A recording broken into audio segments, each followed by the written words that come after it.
What's going on, Atlanta Falcons fans? It's your boy Jack Spade. Got my boy Chase Cravey here with me. Got my boy Bodie3000 here with me. One time for the fan. Y'all already know what it is. And y'all already know what it do. We back. Welcome to the podcast. Welcome to the podcast. Chase, Bodie, how y'all feeling? Been a little while since we talked, but of course, Falcon fans love talking Falcons football with us. And another podcast getting ready to be here in the books. So let's get straight to it. Chase, how's your weekend? How's everything going for you? Doing good, man. Can't complain. Spent some time with the family today. It's been a good week. Life's good. Life's good. Life's great. Professor Bodie3000, how's everything going over there for you, sir? Man, I wore some pink for y'all on Easter. This is closest Easter y'all gonna get from me. Like, this is about it. I mean, I've been chilling. It's been a relaxed day. I didn't go out. Didn't really go nowhere like that. It's been chilling, man, in the house. I just ate dinner. So if I fall asleep on the podcast, I mean, somebody just wake me up or something. No sleeping on the podcast. Hey, guys, God damn it, man. That's rule number 648 in the one time for the fan code. Nah, I don't know if you went over it, Bodie. I don't know if did we renew your contract? I don't even think your contract hasn't been renewed yet. Now draft coming up. I'm holding out. Okay, I want more money. Testing the market. Ain't no holdouts here on one time for the fan, Bodie. I'm holding out. It's ridiculous how underpaid we are, Chase. Shit. What's wrong with him? Shout out to everybody in the chat, y'all. Falcon fans, hashtag one timers. Hashtag the fan club. Got my Rise Up tour shirt on. Shout out to everybody from the Rise Up tour. If you're going to any away games this season, I'm gonna tell you right now.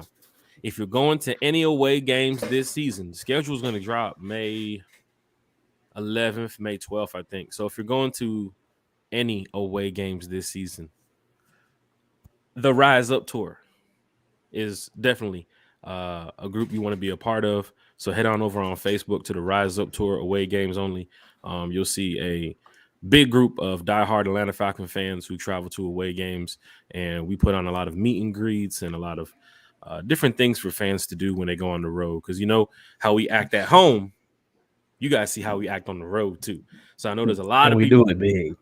And we're doing it big. Yes, I must say we're doing it big. I don't want to go over the full story of what Rise Up tour, but me and my homeboy Thomas started the group a couple years ago.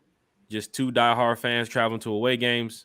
Now, a couple years later, in our fifth year, we got over 1,100 diehard Atlanta Falcon fans. Chase, you was a part of the one time for the Rise Up tour experience down there in New Orleans.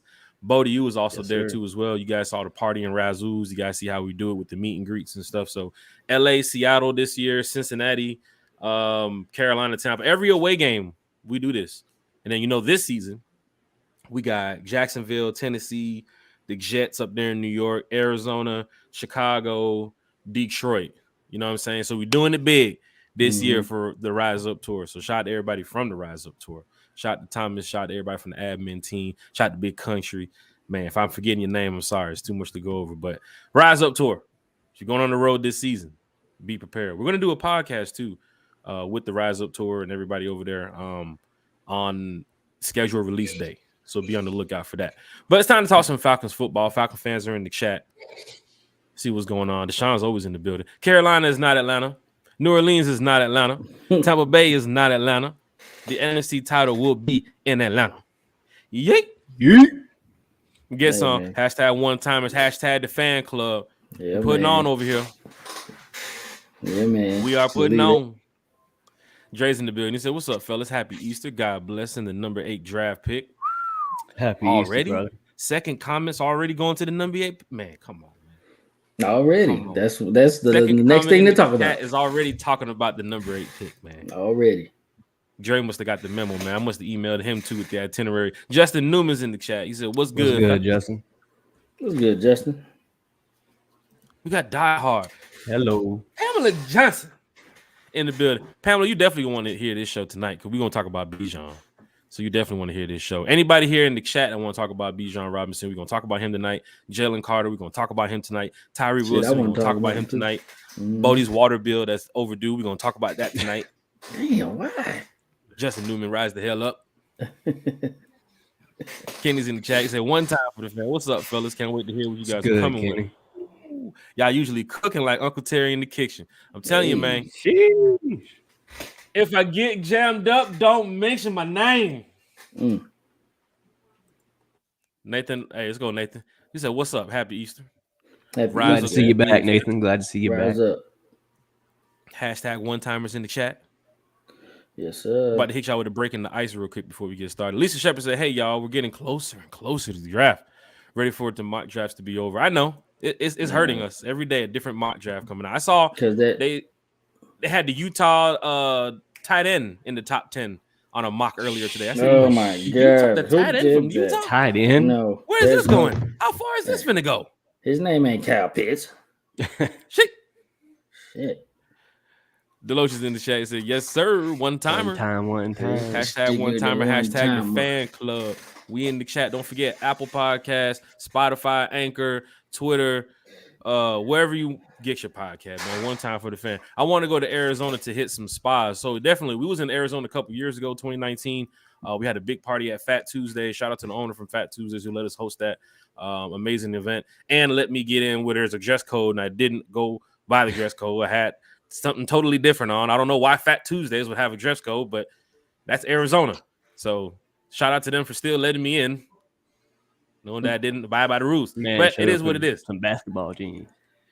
You know, man, I was out there, man, lit, man. I got my J's and stuff on, man. They tripping, man. Arizona's a little. Even when we went down to like the bar town, like Flagstaff, and like where the colleges and stuff is, like, they was tripping about letting me in with what I had on. Like, bro, I got on $400 pair of shoes, bro. Like, y'all tripping. Like, let me in this joker, man. Y'all tripping.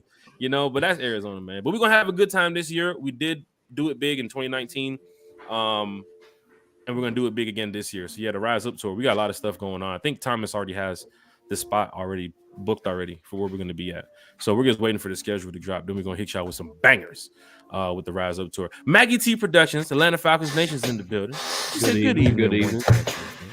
Happy Easter. Happy Easter, Maggie. Maggie T Productions. Anthony White is in the building. He said, what's good, Kings? Getting closer to the draft. Can't wait, bro. Can't wait. I'm so excited, man. So excited, Anthony. Matthew Bass, rise up, fellas. Rise up. Rise up, Matt. In the chat. See a lot of one-timers in the chat. See a lot of hashtag the fan club in the chat. Let me hit y'all with a break in the ice real quick. Jeff Wolf, Van Ness getting love on some of these mocks. Just saying. I ain't gonna lie, Jeff Wolf. We're gonna talk about Van Ness tonight too, dog. Yeah, we're gonna talk about all that.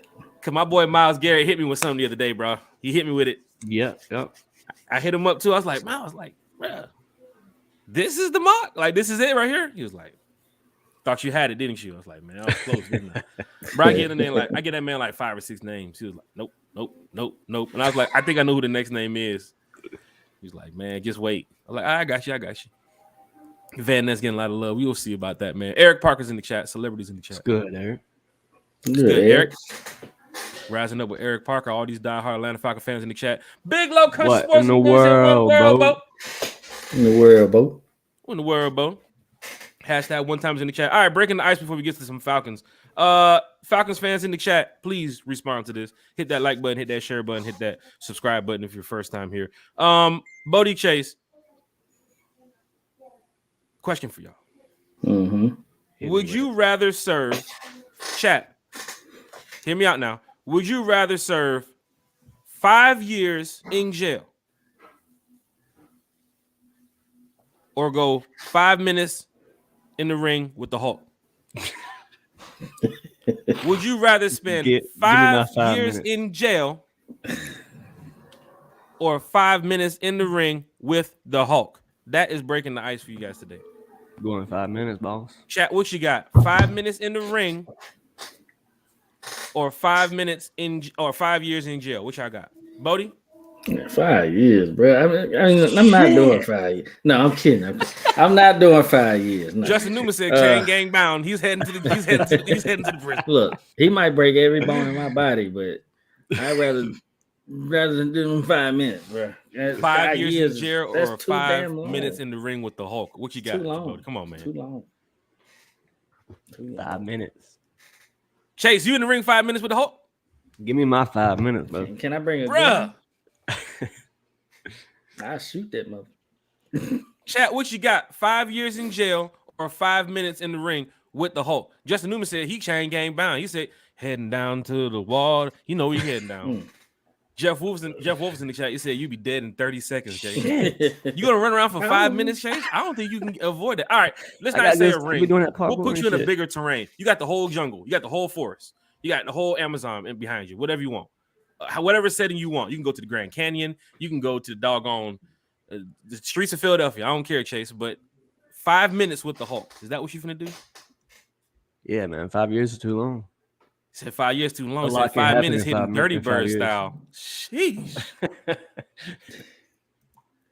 Eric Parkins in the Chase said, put some money on my books. God. Y'all don't want to fight the Hulk? Commissary shit. Sheesh. Yeah, them boys going to jail tonight. Yeah, I'll take my chances, bro. I'm sorry. Stripes look pretty good on me, bro. You're not making it 5 minutes with the Hulk. Now, if I could bring my pistol. That's what I said, Dre. Can I bring my gun? Yeah, I shoot that. Yo! Do something. I'll be running. Yo, Red Swarm said, what up, my boys? The fan gang's in the building. Rise up. Shout out to Red Swarm. Nathan Floyd said 5 minutes playing dead in the ring with the Hulk. Yeah, what was I take my chances in the open terrain then? Hey, for sure. For sure. I ain't gonna lie, man. 5 years, bro. Come on. I can throw 80 on the run. And yeah, in jail. In the jail. Ran a 3.8 in the 40. 3.8. Take my chances with the Hulk, man. Open terrain. He said the Hulk gonna unalive you. I take my chances. Oh, one time for the fan, man. Let's go ahead and get straight to it, man. That's breaking the ice for today. Otherwise than that, the Braves are playing right now. They're getting smacked too. Shit, the game just started. 5-0. Shit, damn. And he gets hit another dance. That's in. That's out. Braves can still come back, man. It's all right. This still our year. Falcon fans. Got a lot of stuff going on around the NFL. Something that involves the Atlanta Falcons. Of course, earlier this week, Elijah Wilkinson is now a member of the Arizona Cardinals. Elijah Wilkinson was your starting guard last year. That now opens up that guard spot, seeing that he will not be back with the Atlanta Falcons. Yep. We are a couple weeks away from draft. There's a lot of positions that's been filled already. There's still a lot of depth that still has to be masked on this roster. But still, that guard spot is open. And it's huge because we have one of the best run games in the NFL. Yep. So whoever's going to plug into that position, whether it's going to be a guy for a 1-year deal or 2-year deal, or even a rookie who could be here on a rookie deal, that guard spot is still open. And it has us here at One Time for the Fan and Falcon fans talking. And I sent over a nice message to the Wilkinson family too as well, because, you know, for those that do not know, I was really good friends. Chase, you saw it out there in where we was at New Orleans too as well. But I'm really good friends with the Wilkinson family, so I sent a nice message over to them. I'm glad you're a witness, Chase. A lot of people are. So the guard spot. It gets interesting now a couple weeks before the draft.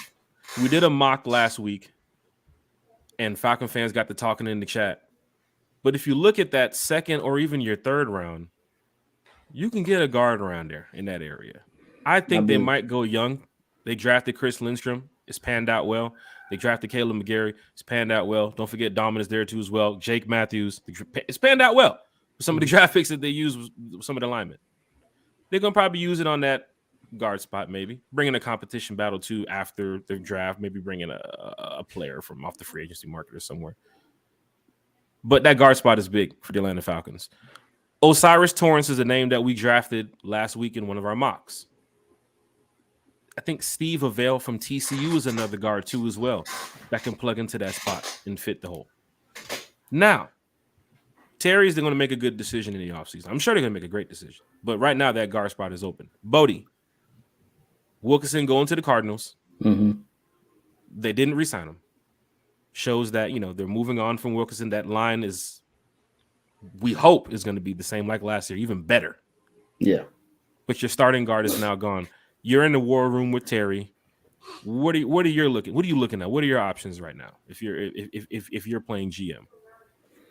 I mean, right now I was looking at this, looking at all the tape on Peter Sharonsky, trying to see if he's the guy that could fill that hole, if he could be there at 8. Not saying he's the number one option, but just you're just looking at the youngsters. It's more than likely gonna come out of the draft. It's possible we can still sign a vet. I don't know. I need to pull up the list. If anybody can pull up the list of the old linemen that are left, probably not the best. I don't know, maybe, but it's looking like a draft. I'm 1,000% sure we're gonna draft a lineman to try to compete for that spot at this point. So, but we are looking at Sharonsi. He can play tackle and he can bump in the guard. So I know that's on our board. Chase, guard spot is now open. If you're going for BPA for some of your needs, Steve Avell and Osiris Torrance from Florida. Those are two big guards that I think you can plug in day one, and they can be the starting guard with this offensive line that we have right now. You have Jake Matthews, who's a veteran too, as well. You have Caleb McGarry, who's drafted by the Falcons. He's now getting into his rhythm now. You have Chris Lindstrom, who got that mega deal, best guard in the league. Damn, their best player in the NFL, right, Buddy? Yeah, according to the rankings, of course. According to PFF, he was the best player in the NFL. He was like the third best, something like that. Come on, fans. We can't forget to look in house as well. We got some youngsters in that position. Justin Schaefer's a name that sticks out to me that we could see a lot in training camp that gets a battle at that position. I definitely think you go in the draft and you get one, not only for long term, but for battling position. There's some rumors about Mayfield maybe filling that void. We haven't seen him at guard since we've drafted the kid, so we don't really know what he's going to be. Not somebody that I say that I'm confident with 100%, but it's somebody that we could see battle in training camp. Mm-hmm. I know Falcon fans don't want to see Mayfield back there again. But then you got some Falcon fans who saying put him back at tackle. But it's just the fact that he was a rookie when he came in the league, and we threw him in a really hard spot at the spot that we drafted him, and to expect him to start week 1 was kind of crazy in my opinion. But he went up against some big names week 1, against the Eagles that game. So I think maybe him sitting out this year and getting some help, maybe that helps his mental health, physical health, playbook, all that. So I'm ready to see the kid get a second chance. I'm not giving up on him just yet, because we did draft him, and this is one of Terry's first offensive linemen that he's officially drafted, other than Schaefer. But Mayfield was that higher pick, other than Schaefer. So I think it's something to look at. I think it's somebody that's really going to get a chance this offseason. I'm definitely going to keep my eye on Justin Schaefer this offseason to see where he fits in with that guard spot being open now. He did sit out last year. So maybe this could be the change the Falcon fans are looking for. I mean, for Georgia fans, I know it's big to see a Georgia player on that offensive line. Hell, it's big to see any Georgia player out there on the field for Atlanta Falcons. So I know how fans are. We're Georgia fans too. So I know how it is. But Schaefer, if he could fill that position at the guard, that would be great to see, because it's a guy who got a chance. You drafted him 6th round last year? Yeah, late round pick. Late round pick. Schaefer and Fitzpatrick, two guys that some Falcon fans were expecting to see a lot of last year. Didn't know how it was going to work into the 53, but it was tough seeing Schaefer and Fitzpatrick not playing. But this year, I think it can open doors for both of them. Fitzpatrick, the video with him playing with Desmond Ridder, out there training with Desmond Ridder too as well. That's also pretty big. Pruitt leaving as well, that should open up a lot for Fitzpatrick this season. The tight end is something to watch too as well. The tight end group, because Pitts, Jonnu Smith, Parker Hesse, I think it's John Rainey. Mm-hmm. Franks, I believe, is still there until they make a decision until after the draft. I believe June. We'll get to that. But going back to that guard spot, it's a big position that needs to be filled. We talked about this on One Time for the Fan. If you're going into the draft with that position still open, it's screaming draft. Screaming tough. Draft. It's tough when you're going best player available. When you have two players who's honestly pretty big in the second round that you can go after. If you go get an edge rusher in the first, and you're looking at that guard spot, you're sitting at 44 too as well. Yeah. So you can possible get trades. Possible trade. Oh, you're definitely not fit. Oh, come on. Yeah, we should be trading back or forward. I know Terry's going to trade somewhere in this draft. I don't want to just call it. Yeah, first round pick. We're trading back. I see a trade in this draft. I just can't call it right now in the first round or so. But there is a trade somewhere in this draft with the Falcons. I think it would be Drake, cool, man. Go ahead. Go ahead, bro. Chase, go ahead. No, I was just saying, I think it would be cool to see Terry, as talented as this draft is, to maybe even sneak a move and trade back into the first round and maybe get 2 headhunters. Terry's been cooking this offseason, man. There's no telling which direction Terry's going. So I think it's going to be an exciting draft. Drake's true statement. I was hoping they would resign Wilkerson. I'm gonna be honest. Paris and Peter Skronsky is looking like the pick. So Paris is a big name too. I even went over my draft board and had to change some things because I pulled Devin Witherspoon out of my draft board, and I did put Peter Skronsky in, and I also added, damn Jeff Wolf. I added Luke Van Ness. Okay, I put Van Ness in. Okay, I know Jeff Wolf. I want to ask you why no Witherspoon? Yeah, that is a question I have as well. That's a good question. That kid there to me has all the potential to be a star in the NFL. To me, Christian is to me the better cornerback, but I would take Devin. I would definitely take Devin. It's like this. I'm gonna say this real quick before you speak. I'm gonna say Witherspoon is the headhunter. He's the tackler. He'll go get you. He's a linebacker playing corner. Yeah. Gonzalez, he don't know what a tackle is. Like I don't know, man. I watched a lot of tape on Gonzalez, and to me, he was that AJ Terrell tackler. A lot of teams didn't throw toward Gonzalez's side too, as well. He pulled a lot of. I would say Gonzalez is the best cover corner in this draft. He got all the other intangibles. He's got the height, weight, speed that you're supposed to have as a corner that we look for, and he is that guy. I would say getting him at 8 I wouldn't be mad at that. I wouldn't. Looking at Witherspoon either, I wouldn't necessarily be mad at that either if they felt he was the guy, because Nielsen knows exactly what he wants. So I was just saying. So why not Witherspoon for you? So I'm looking at the draft right now with the team that we have, the roster that we have. Falcon fans, hear me out. Everybody's gonna have their opinion. But I'm looking at the roster that we have right now. Yeah, it's definitely BPA because I'm going off of what Terry's saying. But that guard spot is a big spot that has to be filled. I'm going off the number 8 pick. Off number 8. You didn't trade up, didn't trade back. You're at number 8. Don't forget about how the draft is going to weigh out too. Is Carter going to go before you? Is Christian Gonzalez going to go before you? Is Will Anderson going to drop back? Nah. Probably not. Right now, this draft, Tennessee Tennessee might even move up now. Yeah. To go after a top quarterback. We know that it's 4 quarterbacks going off the board before the Falcons. That'd be crazy to see the first 4 picks, QBs. Because you're going to see players drop back. Tyree Wilson, too, as well. Yeah. But to hear Myles Garrett, our boy Myles from Fox 5 Atlanta, pull up the mock on Luke Van Ness. He was big on Luke. Even he mentioned it here on the podcast. Yeah. Who the Falcons were heavy on at the combine. One of the players, I'm not saying he was the number 1 player. No, one of the players that was heavy on the combine was Luke Van Ness. Yeah, and he mentions it now a month later, back on another mock on his show. He puts it on Fox 5. I'm chatting it up with him. Not saying he's going to be the pick, but I had to throw him into the mix. So I have Carter, Nolan Smith too as well. But we did our mock last week, and Nolan Smith dropped to the second round. Then I did another mock later on in the week. Smith dropped to the second round again. I'm like, holy shit. I just can't see that happening, man.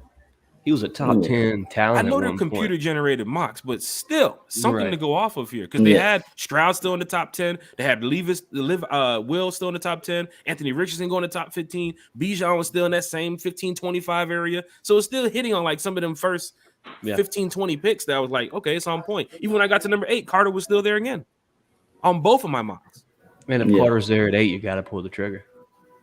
Yeah. But one thing, I'm tempering my expectations because, one, I'm a Georgia fan and my team never drafts effing Georgia players. Yeah.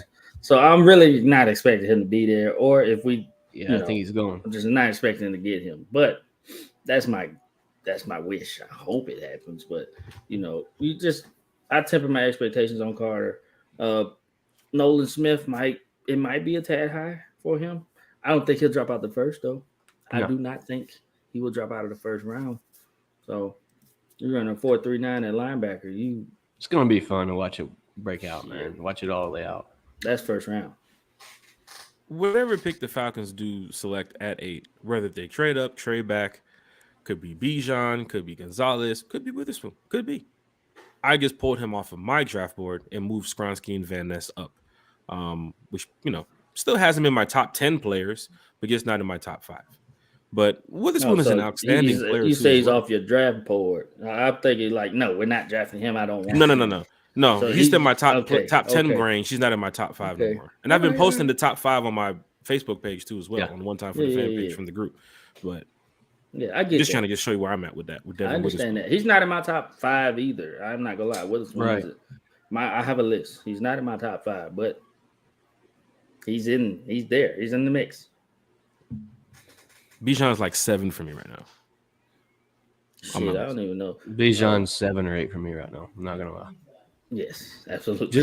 And I'm going off of best player available that fits our needs, not off of what talents they had in college. Somebody that's going to plug into our scheme that's going to fit to what we need. Every player has a different scheme, and what we may think is that best player available may not be what the coaches think. I will question if Carter's there at 8, Bijan's there at 8. Oh yeah, Gonzalez at 8, and you go Bijan. I will question it. Like, what's the plan here? What's the plan here, guys? I understand. All right, Terry, I'm with you. But you guys, and see, that's the thing. It's the thing. Jordan Davis last year. Bijan. You better get him on. Yeah, that's the thing. Bijan is a damn. Apparently, he's a generational running back. Not at 8. They're saying that I'm saying what they're saying. Okay, they're saying he's a general. I mean, I seen the tape. The motherfucker is nice. Okay, he's worthy at 8, but for us at 8, it wouldn't be the smartest thing to do. But what the hell do I know? They might end up picking him at 8 because I'm gonna sit here and let you know right now. The only big playmaker we have on our team on offense is Kyle Pitts. Now we got a London Drake. I'm finna say we got Drake. I wouldn't call him a big blow the top off playmaker like Bijan Robinson, okay? And like Kyle Pitts can be. Like they're athletes. Those guys are built different. Drake is a number 1 receiver, but I wouldn't call him I think year 2 Drake's about to be. Year 2 Drake, I believe, with Desmond Ridder from start of the season. I think we see a big jump in production. And he produced last year, even with a over the hump quarterback. I think somebody that we can get in that's, them boys training camp was in roommates, so they got chemistry. I think it'd be great to see them week 1 to just come in and gel together and just get the season started off right. We'll definitely have the weapons around Ridder to move the chains. Don't even mention the backfield too as well, because Tyler's going to be able to move the rock. But that's all the people who are saying we're getting Bijan, they're not inversed with us. They're not Falcons fans. They don't watch the Falcons. All they see is, who the hell is Tyler Algieri or whatever the hell? Who the hell is that? Oh, he rushed for 1,000 yards. They rated Tyler like number 16 running back in the NFC. Right now. It's crazy. Even over in 1,000 the NFC, yards and the man running 1,000 yards rush. Yeah, but that's the thing. They don't respect Tyler. That's the thing. Tyler. They don't respect Atlanta. They don't. That's it. Now, I would say if everybody's gone on your. Because I'm thinking as a fan right now. You feel what I'm saying? So Terry's obviously making a decision. The Atlanta Falcons in the front office are going to make the decision draft night. But as a fan, I'm like, okay, if Carter's gone and everybody who you want defensively has gone off your board, I mean, I know you want to reward your new DC with a young generational talent. But if all those guys are gone off the board, I can see you doing the trade back and going to get Bijan. But the way this board's coming up with the quarterbacks being pushed to like the top 6 picks, 4 of them. Yeah, that's crazy. I'm telling you. Oh, there's going to be some players sliding back. Yes. And you're sitting at 8. And the team might call you and say, look, the way the draft is shaping up. Titans might call you and say, look, the way the draft and shape is up. I think you can still get Carter at such and such. It could be like that. It could be like that. It could be 4 quarterbacks go first.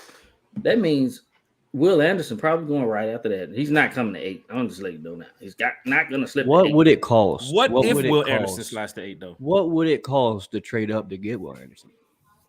Too much that we would especially, I mean, even moving up a couple spots in the first round, I think it'll cost us a second or maybe even a third that we can't afford to trade right now. Right. So we it can head to the mock and do the mock if you want. We got the time. Mock, yeah. Well, you'll do the whole mock by yourself, I'm sure, just like last week. But no.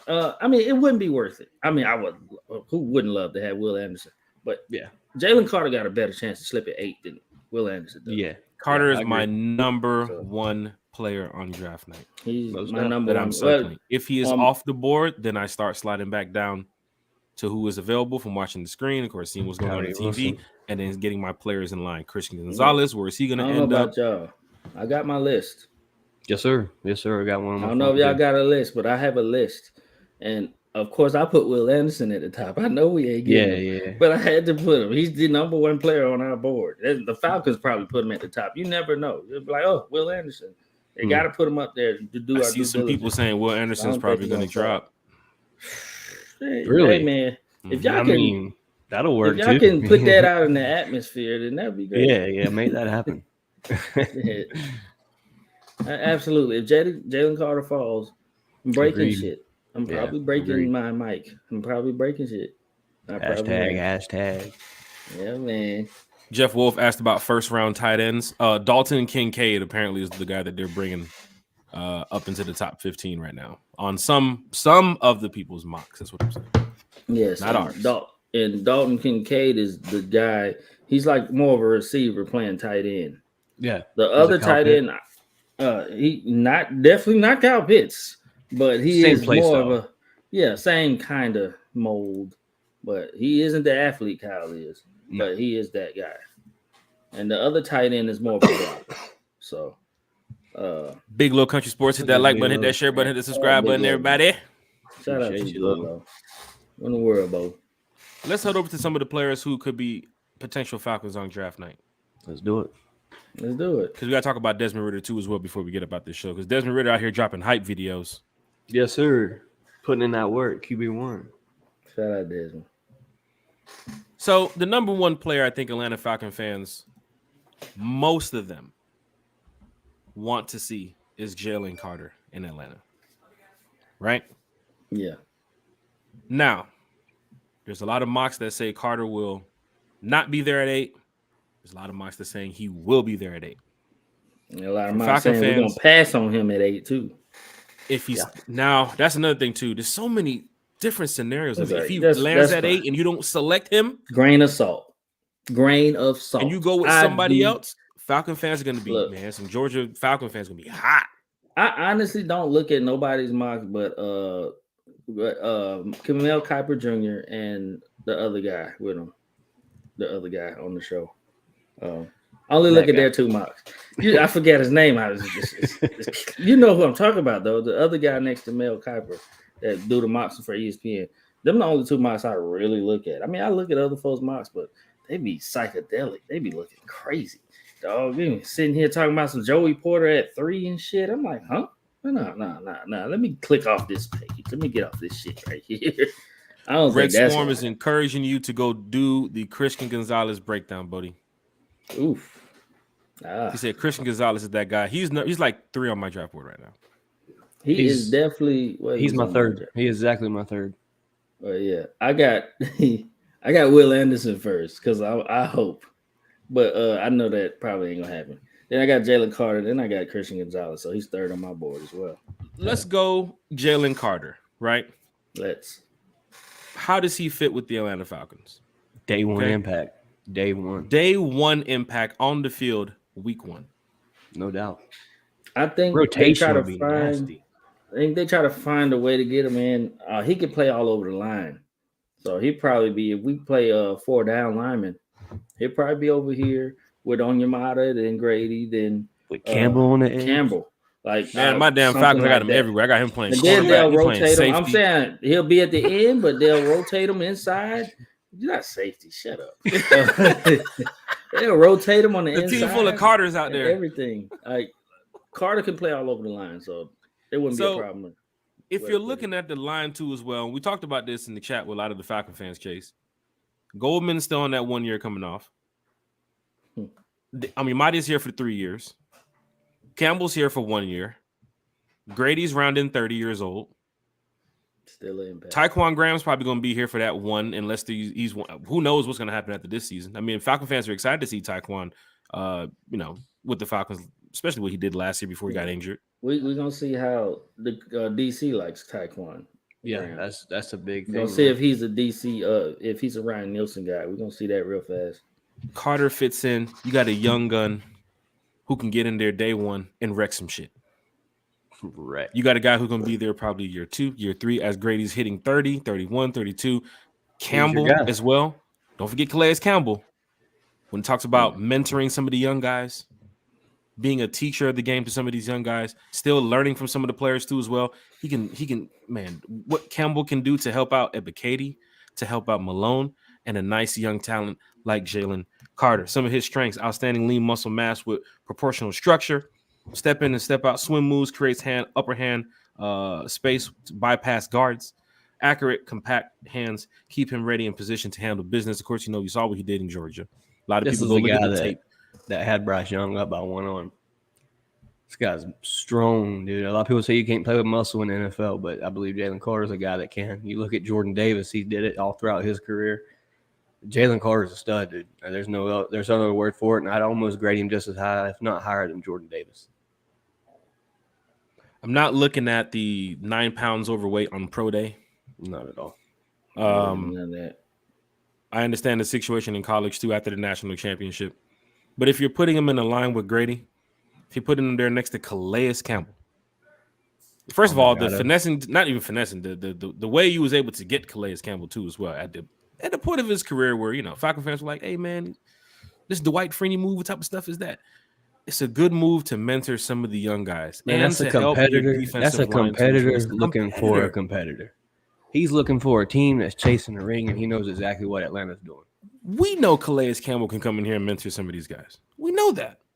A guy like Jalen Carter fits in with the Atlanta Falcons. Falcons fans, put a thumbs up, or I'm sorry.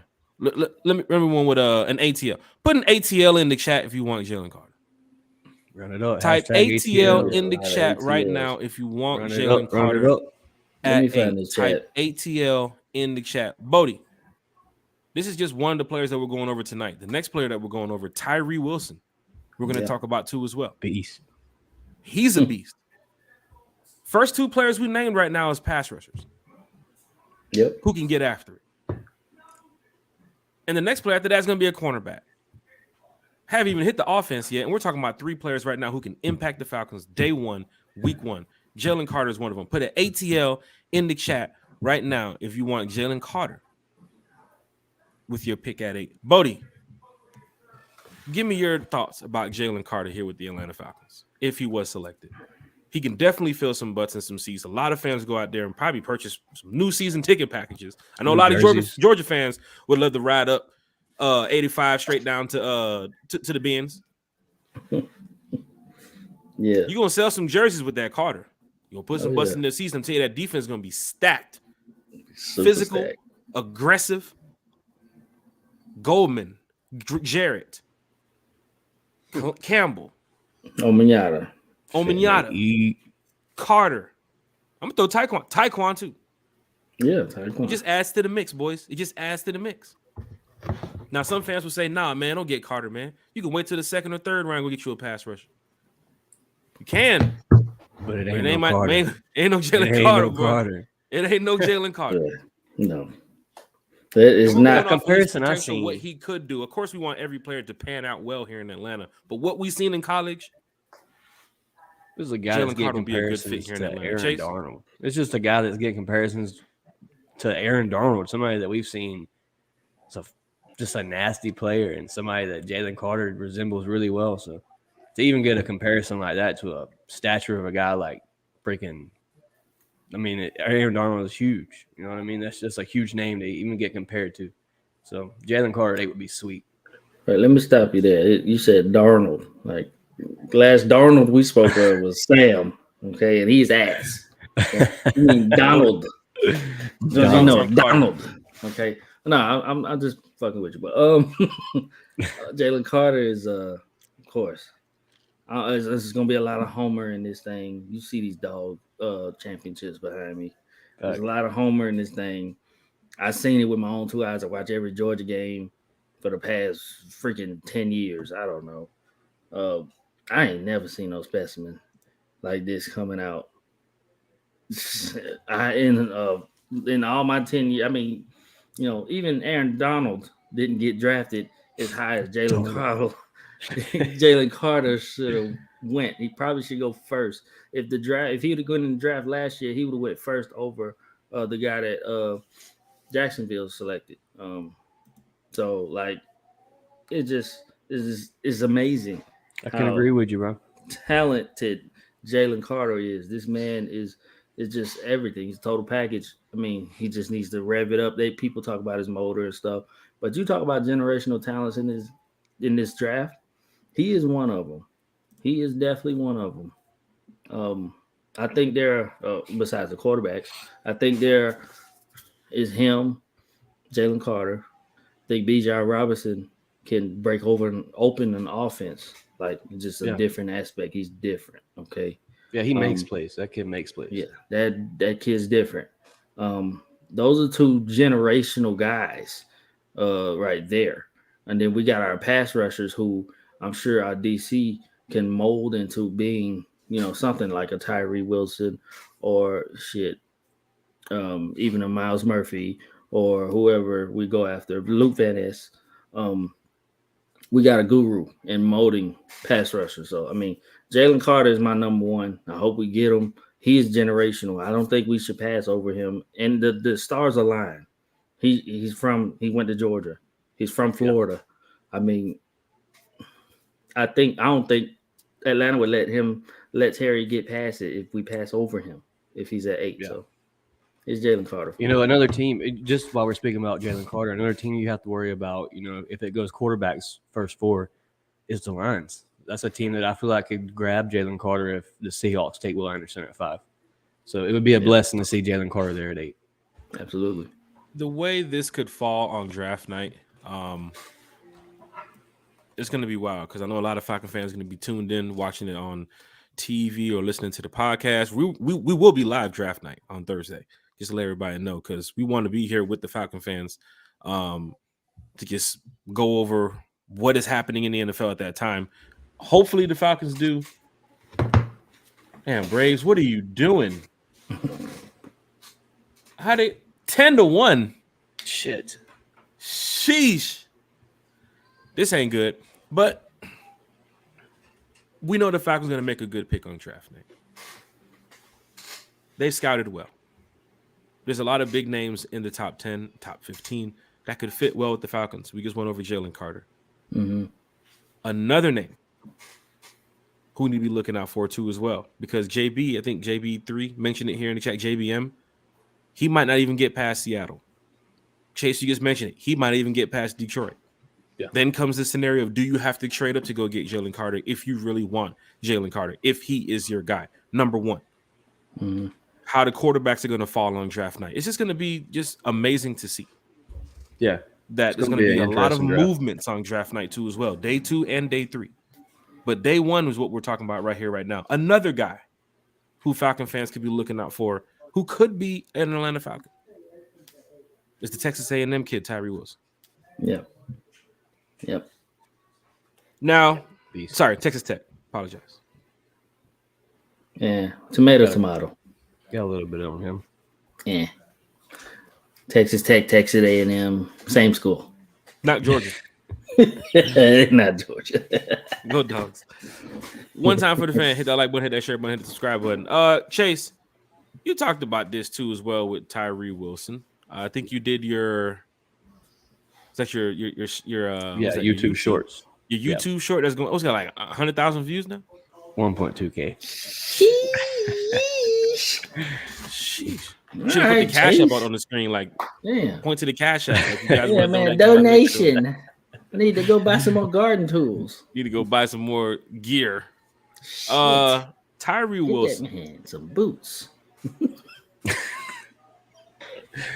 They have his prospect grade at 6.7 on NFL Network, but college players coming out, some of these grades too as well. I mean, I understand it, right? And of course, here we're podcasters, we're diehard fans, so we're hoping that the scouting department is going to, do their due diligence, of course, on every single player they draft there, because you want to draft no bust. Bodie, you mentioned it. The last two pass rushers at 8, not under Terry. Not under Terry or this regime, but the last two pass rushers at 8 was Vic Beasley and then Jamal Anderson. Hush. At 8. Right? Yes. At number 8. Yeah. Not 6, not 4. At 8 was Vic Beasley and Jamal Anderson. Those two, that was tough. Shit. Of course, this draft is totally different. This regime is totally different. This game, this NFL is totally different now. Jalen Carter would be a good name that would be fitting here. Tyree Wilson would be a good name too as well. Chase, what did you get from watching your film on Tyree Wilson? Because I know I'm doing a lot of film coming up this week. So next week I'm going to be filling y'all in a lot on some of these players too as well. But Chase, you did some film on Tyree Wilson. What did you get from the young man? So I wrote a couple notes, and this was before actual like mock draft started coming out. Like this was just my first look at Tyree Wilson. I wrote down he's an edge from Texas Tech. He's 6'6", 275 pounds. He's a nasty, aggressive edge player, someone who isn't afraid to get down and dirty. He's explosive off the ball. Just a stat line for his 2 seasons, he had a total of 14 sacks. Just a guy that's long, man. He's just such a long body, and it's somebody that Calais could mentor. That's a guy that knows how to come off the ball quick. That's another thing I forgot to write. He's so fast for his size. He's such a fast. I don't know what he ran in the 40, but he's nasty. If you haven't looked up tape on him, look it up because he's always in the backfield. And if he ain't in the backfield, he's busting up a run. 6'6", 271. Yeah.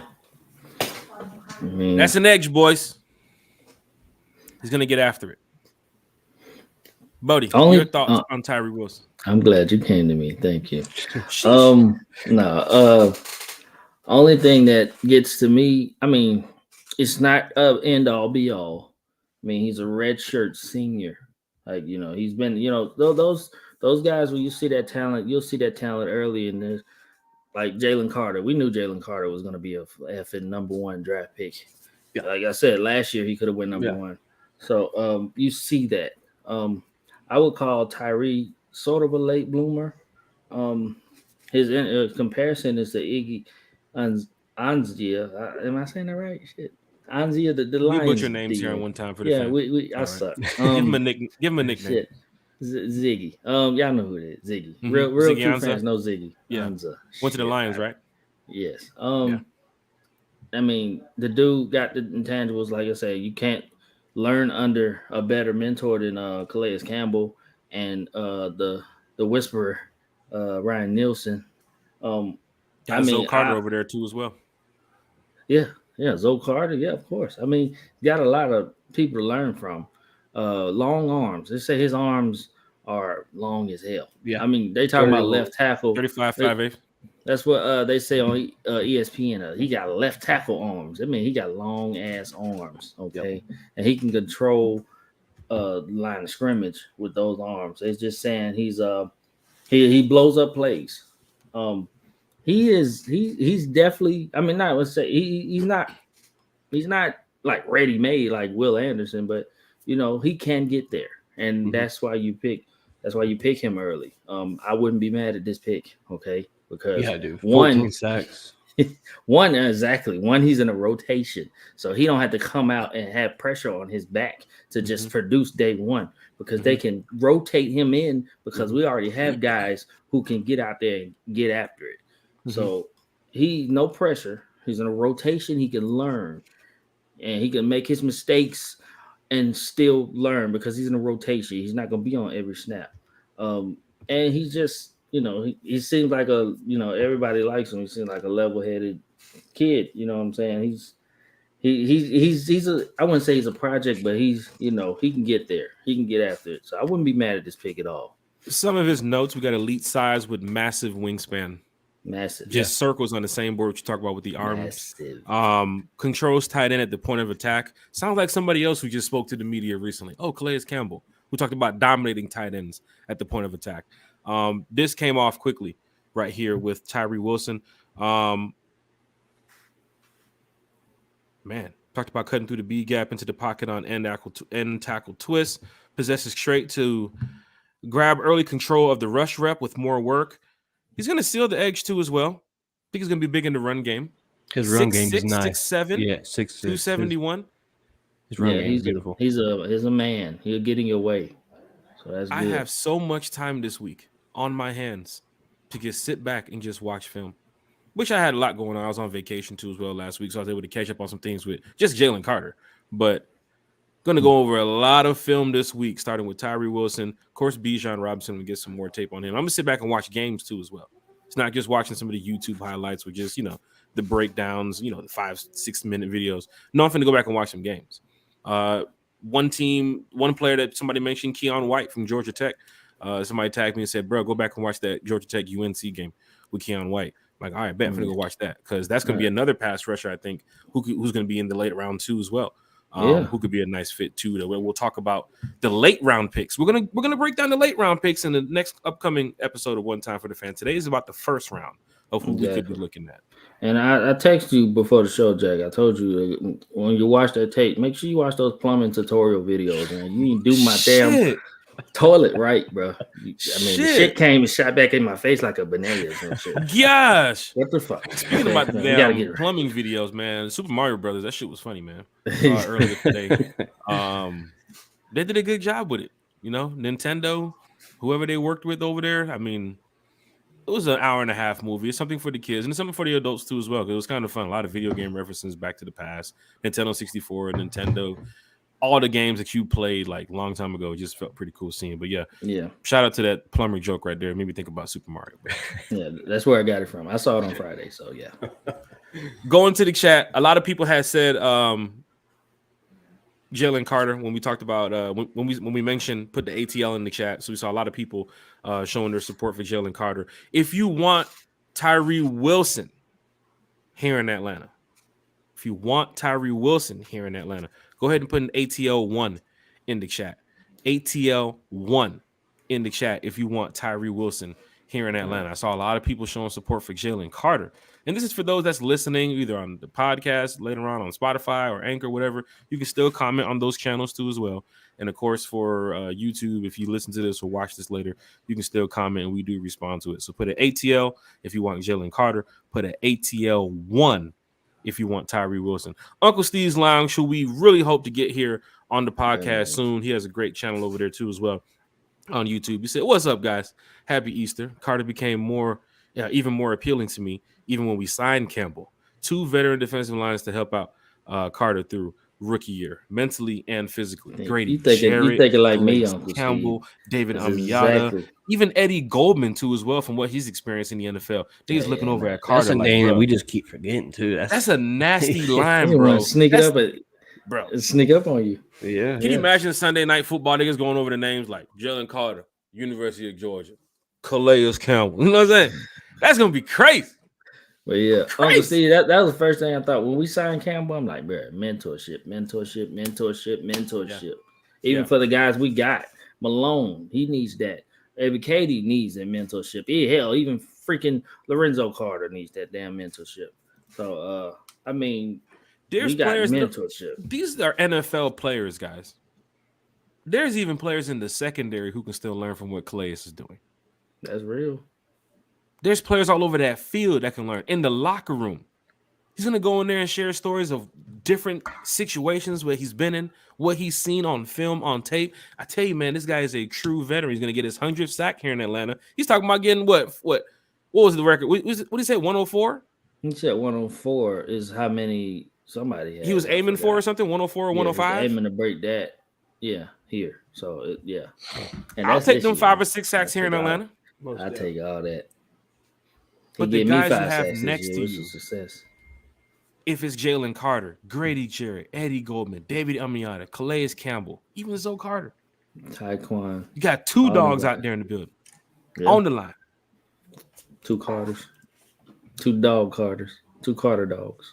Jalen Carter, we talked about here. We're talking about the first round here. Tyree Wilson, JBM93 is in the chat. Shout out to JBM93. Said, I'm thinking Tyree Wilson is most likely to pick. I ain't upset with that, bro. I'm not mad at it. Solid. I'm pick. showing up to the bins with that Wilson jersey. I'm showing up to the bins with anybody's jersey who gets selected at number 1. Facts. And right now, they're looking for QB3. Could be me. I ain't get the call yet. Shit. Told you I can throw 80 on the run. 3-8 in the 40. Don't make me do this. Some dreams do die, Jack. Don't make me do this. If y'all want Jack as a QB3, put a 1 in the chat. Yeah. Y'all want no, that's for that was Out from of your shout out fucking Big Low. mind. Shout out Big Low. Another group of diehard Atlanta Falcons fans who have a great platform too as well. Check them out. He said, every edge is somewhat of a project, just a matter of which one they like the best or see as the best fit. That is true too as well. I mean, we're going over Jalen Carter, we're going over Tyree Wilson. Let's go to the secondary now. And that's the thing. We're gonna learn a lot. I'm gonna say it real quick. We're gonna learn a lot because Nielsen is new. We don't know what his style is. We can go back to the Saints days and see, but we need an oil change. But yeah. So we're gonna learn a lot. We're gonna see what his style is. We know what Arthur Smith's style is, a receiver. He like big ass 6'4", big burling receivers. We see that. He keeps signing them. So we're gonna learn a lot about Nielsen this year. Just want to give a shout out to all the fans in the chat too as well. We've been going over the defense for a while now. We talked about great Garrett, been talking about David Amiata, Jesse Bates. We mentioned Mac Hollins one time on the show. We haven't mentioned Mac Hollins since then. So it just lets you know where our point of pretty much emphasis of where we're trying to go around the defense. A lot of the shows have been about that recently. So just want to give a shout out to every other player on the Atlanta Falcons. If we haven't mentioned your name here, I'm sure some of them probably do watch the channel and however. But shout out to y'all. We don't want to just shy away from some of y'all. Richie Grant, what's up, Richie? What's up, Richie? What's up, Richie? Kelly Huntley. Shout out to y'all too as well. Say the man name right, please. Who else? Who's my other boy over there? Drake London. But yeah, we're focused on the defense, y'all. I know y'all been watching the podcast. You're like, do they ever talk about the offense? We do. Yeah, but we know that the defenses need more love, need more TLC. Okay, get the defense right. Joseph Avery gonna jump in here in a minute with that defensive comment or that defensive question too as well. It's just gonna make the moment right. Christian Gonzalez, another player. We went over Jalen Carter. We went over Tyree Wilson. Both of them could be great fits here in the Atlanta Falcons. But that man said the food suck in Baltimore. That's funny. It is tough up there because I think they have what? What's the thing they eat? Crab cakes? Is it the crab cake? Baltimore's known for the crab cakes or the chili or something up there in that area. I don't know. You've been there. I ain't been there.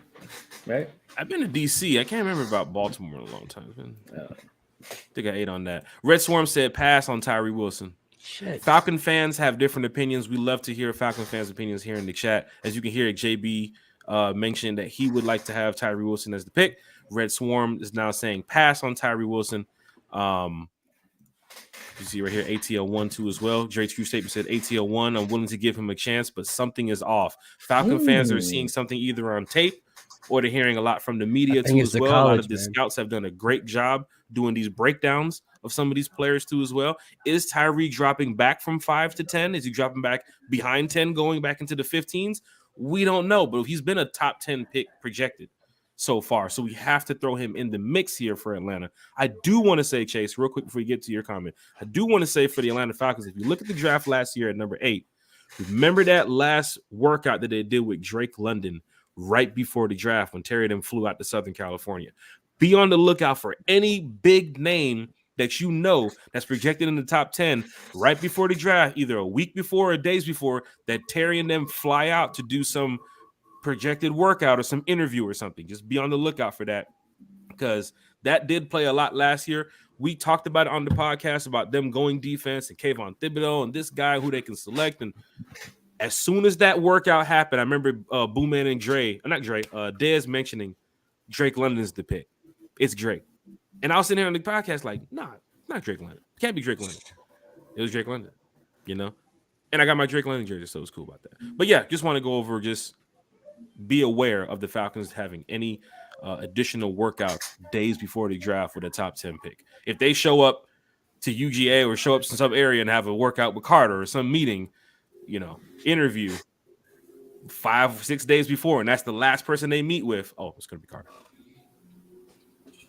That's my opinion. That's what I see. But Chase, what you got? No, I was just talking about Dre's statement. I think a lot of it has to do with the college he played at. He played at a smaller school. Nobody's really expecting a name like that to go really high, from a smaller school. But the thing is, I think he is a project. And I think it's somebody that we can, like we were talking about mentoring with Calais Campbell, I think it's somebody that he can mentor and turn into somebody that's going to be a beast. And I'm cool with him. I mean, if you're looking at your top 10 picks, you have quarterback from Alabama. You have a quarterback from Ohio State. Mm-hmm. You have a quarterback from Kentucky. You have another quarterback from Florida. You have a cornerback from Oregon. You have a defensive lineman from Georgia. You have an outside linebacker / edge from Texas Tech. You have a running back from Texas if you want to throw him in the top 10 mix. You have a tackle from Northwestern. You have another one from Ohio State. So I can see how they're looking at it with some of these names. Some big name schools in the top 10. Yeah. And then you throw the tackle from Northwestern in. It's like seeing a kid from Utah, like the Dustin Kincaid pick. I'm like, wait, a tight end from Utah is going to be in the top 10? No. He nice, but not that nice. Nah. Sometimes the smaller schools don't get all the love. But we're going to do some film here too as well on Tyree Wilson. So I love the breakdown that you did too as well on your YouTube short, Chase. We might have to get like a Chase's Corner or something going so that way you can give us your thoughts quickly on some of these players and how Bodie does his breakdown. But that was great on what you did with that YouTube short. Everybody go check out Chase's channel too as well. He got that Chase. Was it Chase _ATL? Is that what it is? Yep. Bodie, do you want to promote your sheetrock business in the chat? Shit. Sheesh. Nah, man, I'm out here making peanuts. No, for real though. I did have one more thing. I don't know what we're about to go on to next, but I did have one more Christian thing. Gonzalez. Okay. All right. Go ahead. No, it's on you. All right. No, I was just gonna speak on Skoronski. I don't know if we're speaking on him, but Skoronski. Let's run through Christian real quick, and then we'll get to Skoronski. Because after Skoronski, we're gonna do Bijan. Then we go ahead and wrap up the show with that Ritter segment, and then we can go ahead and get up out of here. That'll work. Jalen Carter, we talked about too as well. Tyree Wilson, we just talked about. ATO1 from Archangel. Big Low Country Sports said ATO1 too as well. Alberto from 95 North is also in the chat. Shout out to Alberto, who's up in here. I'll take Jalen or Tyree Wilson from 95 North from Archangel.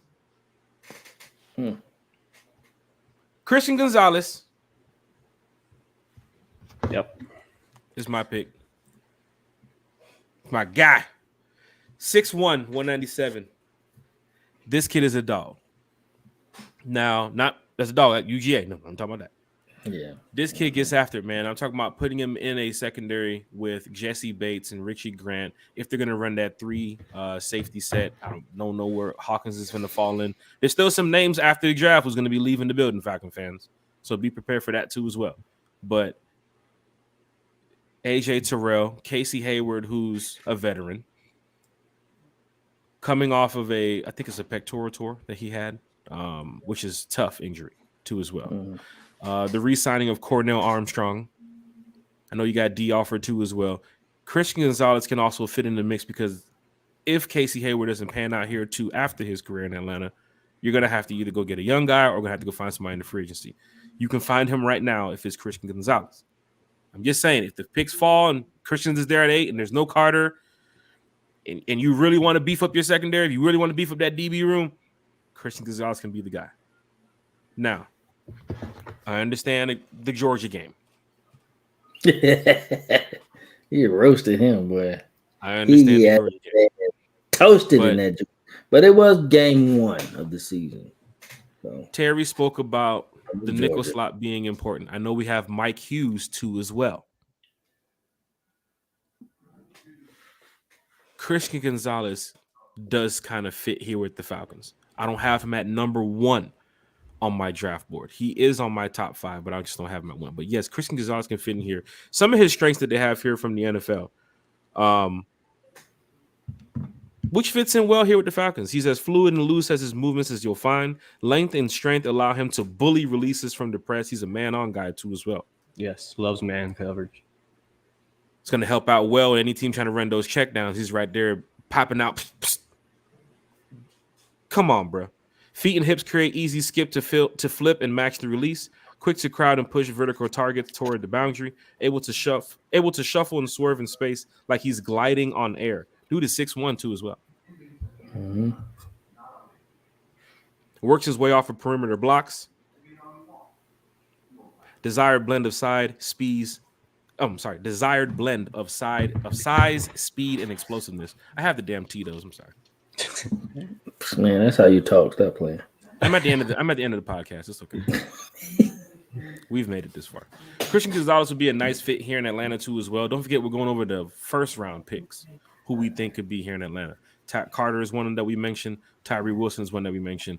Christian Gonzalez is another. Bodie, would it be surprising to see Christian Gonzalez selected at 8 here in Atlanta?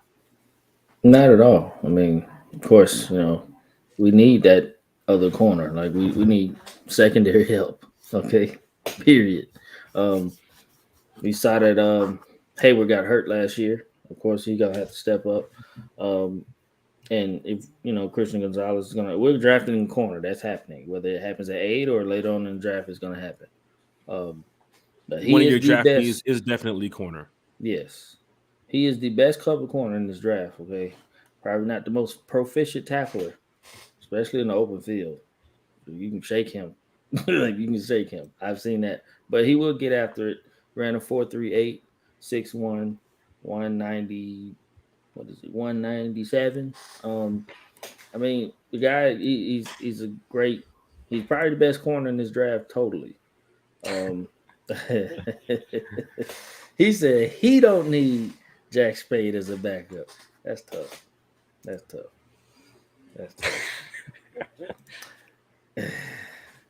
QB4 practice squad. At least you on a team. Man to go to USFL. Anyway, we're running four quarterbacks this year. If I'm QB4. No, that QB4 is. I'd rather have Felipe Franks. All right, let me finish what I was saying. Get it, buddy. Shit. All right, yeah. So, best cover corner in the draft. QB8. Shit. Damn. I'm on the roster. I guess 8 quarterbacks this year. Hey, they ain't gonna need you. But yeah. Best cover corner in the draft. I wouldn't be mad at this pick either. Like the pick made, and it's in there. Like this is probably one of my favorite picks because he just can do it all except tackle consistently. But we got guys for that. So I see some tape of him, man. I seen some decent tackling. I mean, everybody can use work on tackling. That's something. A lot of his tape is locked down. I mean, he's shutting down receivers left and right. Yeah, I mean, I ain't doubt that. Yeah, I told you, best cover corner in this draft. I mean, he's in it. He's in your face. Yeah, I know you've probably seen the tape of him tackling, but it's probably the good 3 tackles that he had all season. I'm being real, okay? My guy. None of his strengths so that he's a big tackler, and I'm not expecting that from a 6'1" corner too as well. But when you lock down your secondary and you locking down that DB room, 4 you got your front 4 looking like deflections. All I know is somebody compared him to when we had they compared him to Dominique Rodgers-Cromartie, and they compared him to when the Jets had Darn Revis and they had they had Cromartie, and both of them guys was on the island. Like you could not throw over there. Okay, he was a perfect number. Well, it was 1A and 1B because them guys was up there. We got a Terrell, and if we get him, we'll have him. That would be awesome. Like that would be what we would need with Bates in the backfield. With Bates back there, and then Richie Grant just getting better and better, especially with better talent around him. Yeah. So, yeah. The chat is jumping on Christian Gonzalez. Chase, your thoughts on Christian Gonzalez if he is a member of the Atlanta Falcons on draft night? Yeah, I'm cool with it. I'm cool with taking Gonzalez at 8 if the pass rushers are gone. That's just my look at it. some stats on him. He had 4 interceptions last season, 7 pass deflections. He did a transfer from Colorado after 1 year. You know, he's a solid man coverage is what I wrote down. Very solid man coverage. He loves to play man. Can shut down a receiver very well. So I would definitely take him at 8. And you're adding that to your defense, which has the likes of AJ Terrell. You still have Casey Hayward, who I think it was a tweet that was put out by Casey said he should be good to go coming up in the next few weeks or the next few months too as well, which is good to hear because camp is going to be starting shortly after the draft too as well. I think off-season workouts start on the 17th of April, the first day of players just showing up doing workouts. They have 3 different programs that they have to do. But with camp starting up, AJ Terrell back out there, Casey Hayward back out there, and you add Christian Gonzalez to the mix. Hey, yo, Jesse Bates, you good? Jesse Bates is back there too as well. You're definitely improving that secondary. It's looking really good if he's a pick here in Atlanta. But my question to you guys too and the chat, out of these 3 players that we mentioned, which player would fans complain the most about if they were selected? You think fans would complain the most if it was Jalen Carter? Like, why'd you guys get Jalen Carter? What about you? You think it would be Tyree or you think it would be Christian Gonzalez? I can see a lot of fans probably upset about the Tyree Wilson than the Christian Gonzalez. I think it's Gonzalez. Why? You think it'd be Gonzalez, Chase? I only think it's Gonzalez because a lot of Atlanta Falcon fans want that dominant pass rusher. That's the only reason why I say that. No knock to Christian at all because he's a dominant force. The boy knows how to ball. And I think so does Tyree. I think both players have a dynamic set that they bring to a team, and it's just a point to what Terry likes more. Is the biggest name on every Falcon fan draft board Jalen Carter? That question to you too, Bodie, and the other question about which player would fans not respect the most if he was Yeah, I mean Jalen Carter is the guy. I mean I would if you go in the street right now, you go downtown, and you ask people who do you want us to draft? They probably say Jalen Carter. Most people, no doubt. So, I mean, you're in Bulldog country. You know, it's right up the road. So Jalen Carter, obviously, and like I said, Tyree Wilson's probably one that they would complain about the most because he's an unknown. Folks here don't watch Texas Tech football. Too many good talents came out of Texas Tech football, other than who Mahomes. That's about it. Especially on defense. So, I mean, that's one that. He wasn't a dominant force in college, but he had some traits and he played some good ball. So I think it'd be Tyree Wilson would be the question mark for me. Red Swarm, yes, Jalen Carter is the biggest name. He's the name for me, but I don't want to even put my expectations that high. It'd be crashed down. Heading to the chat here before we get to our next player who could be selected here in Atlanta. Don't forget, we're going over the first round picks. That could possibly be selected here in Atlanta. We went over Carter, went over Tyree Wilson, talked about Christian Gonzalez. Next one that we're going to the offense here. Big Low Country Sports said, I think since Calais Campbell gave us the inside scoop and said that he will be playing as a true end on first and second down, which shows their run odd and even fronts. That's why they are loading up. So I love it. Different schemes.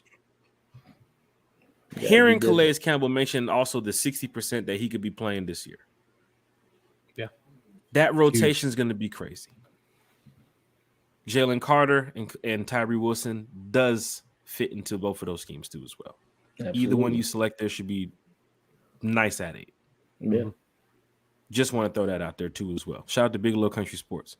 And Big Low Country Sports has a great platform too. So head on over to Big Low Country. I don't know if he's doing a show tonight or later on this week, but for those who are not subscribe to Big Low Country's platform, check it out, man. I guarantee you guys will have a good time. Him and Coach Ronnie over there always breaking down a lot of the facts with the Atlanta Falcons, and they're always having a good time in the chat. And lucky enough, you get your comment in. It's about 500 people chatting over there. So Big Low there's a lot of what in the world bowls in our chat because you see this man knows what he's talking about. So shout out Big Low. Shout out to Big Low Country Sports. Don't forget, Big Low Country is the admin of the RiseUp Tour, so head on over to the RiseUp Tour too as well if you're going on any away games this season. I tore a pec before. It takes a while to get back right. I wish Casey luck in his recovery. That was tough, Country. I got to talk to you about that too as well. Red Swarm said, go get Gonzalez, man. Don't be mad at that. Now, we didn't have Witherspoon here on our list. We're getting to Skronsky next, No, and then we're speak getting for to yourself. Bijan. Okay. No, I'm kidding. He was on my list. He's in my top 10. He's not in my top 5. I'll say that. So, do we want to do Witherspoon? Do we want to? Do we want to or not? I mean, what's good? I mean, I can give you the breakdown. I've done my research. Witherspoon, like I said, I think I said earlier in this show, the difference between Gonzo and Witherspoon is that linebacker at cornerback. He wants to hit you. He wants to knock your ass out. Yeah, he is that guy. He's a thumper. Now the tape I've seen about him, he gets he gets after it, and he's fast enough. What'd you say? Jalen Hawkins. Oh, sheesh! Not the Bodie's breakdown. You messed me up. All right. Yeah, and Gonzo is the cover corner. He's not as versed as tackling as Witherspoon is, but he is the best cover corner in this draft. So yeah, either way, Witherspoon can get after it, and so can Gonzo. So that's the difference there with them. Like, we don't have to break it down. That's good enough. We love talking with the Falcon fans in the chat here. Say Campbell could be a game changer. Look what Freeney did 2016. Absolutely. Man, Freeney came here and showed out. As old as he was. He's about as Campbell's age. 2017. 2017. It was about 2016 when he got here. He played on that Super Bowl team, I believe. Yeah, he did. Yeah, and he got here and he got us some. He had probably like 6 or 7 sacks that season. Freeney did. He can be a challenge, impact just like that. Red Swarm trying to let you know about that Christian Gonzalez tape. Oh, I know. That Christian Gonzalez tape. I'm watching that one. Deion out of that. Yeah, I know. Deion did not tackle nobody. He wasn't trying to hit nothing either. But Deion, of course, the best corner in NFL history. I'm not saying that Gonzalez can be that, but he can. You can make an impact without being a good tackler. A lot of corners have done it. Hell, Cromartie. I compared him to Cromartie. I said Cromartie was a great 1B next to Revis, and he couldn't tackle shit, and I mean nothing. So yeah, that was that. Well, yeah, you can be a great corner without being a good tackler, for sure. Falcon fans, let's move to the offense. Let's do it. Got this guy named Peter Skronsky from Northwestern, right? And I watched some tape on him. This kid plays tackle, he plays guard, he plays center. And from some of the tape that I've seen, I believe it was the Football Academy, somebody that posted some of his tape, shows a lot of what Skronsky can do on the line from all 3 positions. This kid, as you see 95 North, in a trade back scenario, Skronsky is plug and play at left guard. Now, that guard spot is open. Best player available. Best guard on the board. Mm-hmm. I mean, they have him as tackle. Yeah, they have him here as tackle. He's a tackle. Yeah, he played tackle, and he was blind. Plays guard, plays center too as well. He was left tackle. Plug into the guard spot. Yes. Is he a day one? I do see that. This kid is physical. He's throwing people around left and right. In the run game, pass blocking, he's bullying people. I understand it's Northwestern. It's one of those schools like we talked about with Texas Tech. It's not the biggest school in the country. Mm-hmm. But if a kid from Northwestern can work his way into the top 10 and they're keeping him in that top 10, top 15 range, and they haven't had him sliding back, it's a guy that we need to look at because our guard spot is open. Yeah. Once again, he plays tackle, he plays guard, he plays center. 6'4", 313. And I'm here to let you know, Berto, if we're not able to trade back and we're not able to get somebody to get our pick at 8 and we want Skronsky, then Skronsky wouldn't be a bad pick at 8.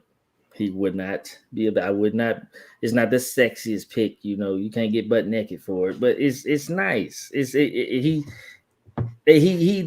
say that he levels out to be a Pro Bowl, damn near generational guard. Like, he played tackle in college, but they're saying that I'm gonna read right here what they said. I'm gonna read all this. Give me a second. It says Skoronski spent his college years manning the quarterback's blindside tackle, but the body type and skill set are begging for a move to guard. He has short arms, so you want your tackles to have longer arms. So the shorter arm guys are normally at guard. So he has shorter arms, so it's just saying he could be a better guard in the pros. His arm length is 32 and a quarter. Yeah. So they're saying it's begging for a move at guard where we can play his best football as a pro. He's broad across his upper and lower body, but he has short arms, of course.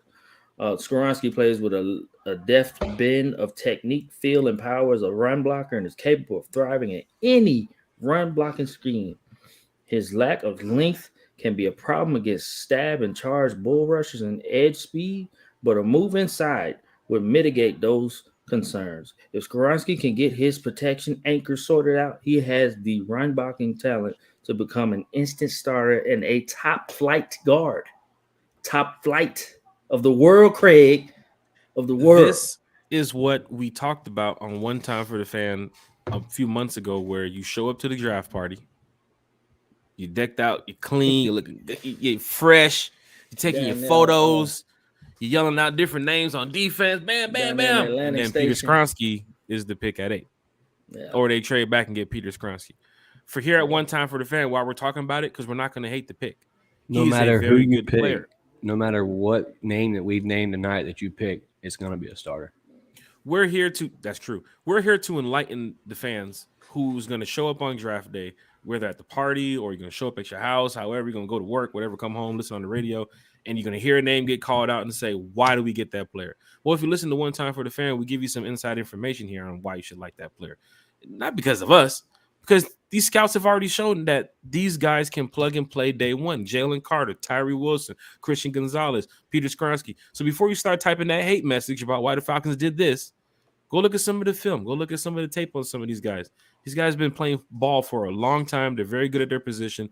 Peter Skoronski is one of those players. I'm sure Big Country, if he does a breakdown of Peter Skoronski, and Big Country plays football too as well, so he knows. This guard is a monster. And if you're plugging him in too as well, wherever it is on the line, if it's center, if it's guard, if it's tackle, this kid is proving it. The tape is out there. Now at 8, it's the same thing for Bijan. At 8, that's tough. Those 3 defensive players we just named before at 8, yes. Skoronski and the next guy we're going to talk about shortly, I don't know. A trade back scenario would be perfect if you go ahead and fill him in, like Alberto said, and plug and play day one at guard. But at 8, Carter has to be off the board, Wilson has to be off the board, and Christian Gonzalez has to be off the board for me. But if any one of those 3 players is still on the board and you go select Skoronski at 8, there's your Falcon moment when you show up to the draft party. Chase, Skoronski at 8. Did I say his name correctly? Is it Skoronski? Yes, Peter Skoronski. Oh, good. Look at me. I think if we grabbed him at 8, again, man, I keep saying this, and I've said it in a lot of podcasts, we're not Terry. We're not Coach. That may be who they want at 8. That may be what they think is going to finish off this team to make this championship run. Just starting offensive lineman right there. Now your gap is filled. It's just whatever they want, honestly. I mean, this draft could go so many different directions. So to take Peter at 8, am I mad? No. Am I crazy excited? Kind of, because he's our starter. That's your next offensive lineman that you're hoping is going to last for 4 to 5 years to get that big contract. Bodie, draft night. We're sitting here on the podcast. We're bringing up names. We're looking at pick 1, 2, 3. Quarterbacks going off the board. Everybody's going off the board. And then they yell out Peter Skoronski, Atlanta Falcons. What is your thoughts quickly? Of course, like I said, it's not the sexiest name. You want to see a playmaker, a dude who gets 10 plus sacks every year go in the top 10. You want to see a freaking wide receiver that's going to catch 1,600 yards and 12 touchdowns every season to go top 10. That's what we naturally want as football fans. Quarterback, whatever. But O-line going top 10, it's not sexy. But damn it, if a guy is mocked in the top 10, not too many O linemen that's winning the top 10 that haven't panned out. in the top 10. Like the reason they go early. Okay, so and it's just such high praise. Like Big Low is saying, yeah, they've been pushing out O linemen lately. They've been pumping them out. That's been O line U lately. They just know how to train them. They know how to get them ready for the pros. So I mean, I would not be mad at this pick. I understand the logic, like Archangels was saying. I understand the logic of the pick. It's not the sexiest pick. I don't strip for that pick, but like, I'm okay with it. Like, I'll be at peace with it. Falcon fans, thumbs up or thumbs down in the chat if you're cool with Peter Skronsky as the pick. Thumbs up or thumbs down in the chat if you're cool with Peter Skronsky as the pick. Now, for me, we're talking about it here on One Time for the Fan, and this is a name that we've mentioned the past couple weeks. So we're not going to stray away from it. If he is selected by the Atlanta Falcons on draft night, welcome to the Atlanta Falcons, and I'm not surprised. Yeah. So Carter, Tyree Wilson, Christian Gonzalez, Peter Skronsky. Another name now that Falcon fans I know want to talk about. Thumbs up, thumbs down for Peter Skronsky in the chat. Thumbs up, thumbs down for Peter Skronsky in the chat. The Falconator, celebrities in the building. Falconator says no. I get it. Out of Your Falcon Mind, another amazing podcast that you guys need to go check out too as well. Thumbs up for a trade back for Peter Skronsky. This is two it ain't fans too in many. the chat now who's been It ain't too many guards that get drafted in the top 10. You get the top 10, you looking for tackles. Mm-hmm. So I do understand. Yeah, trading back. I don't think Skronsky's gonna go in the top 10. But yeah, I understand that. Archangel, I don't want the pick, but if no other choices. So that's what I'm talking about. We go to show up to this draft party. You're watching on draft night. It's Peter Skronsky. Falcon fans gonna. I'm telling you right now. Out of the 4 names we just named now, Skronsky, if he's selected, the Falcon groups are finna go. No, it's gonna go crazy.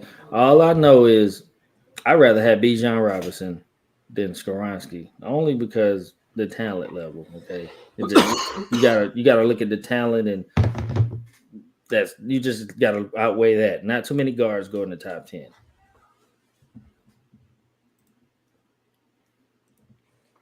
Red Swarm say I could be happy with Skronsky, but I say again, if Jalen Carter is there and we do not select him, I'm gonna be pissed.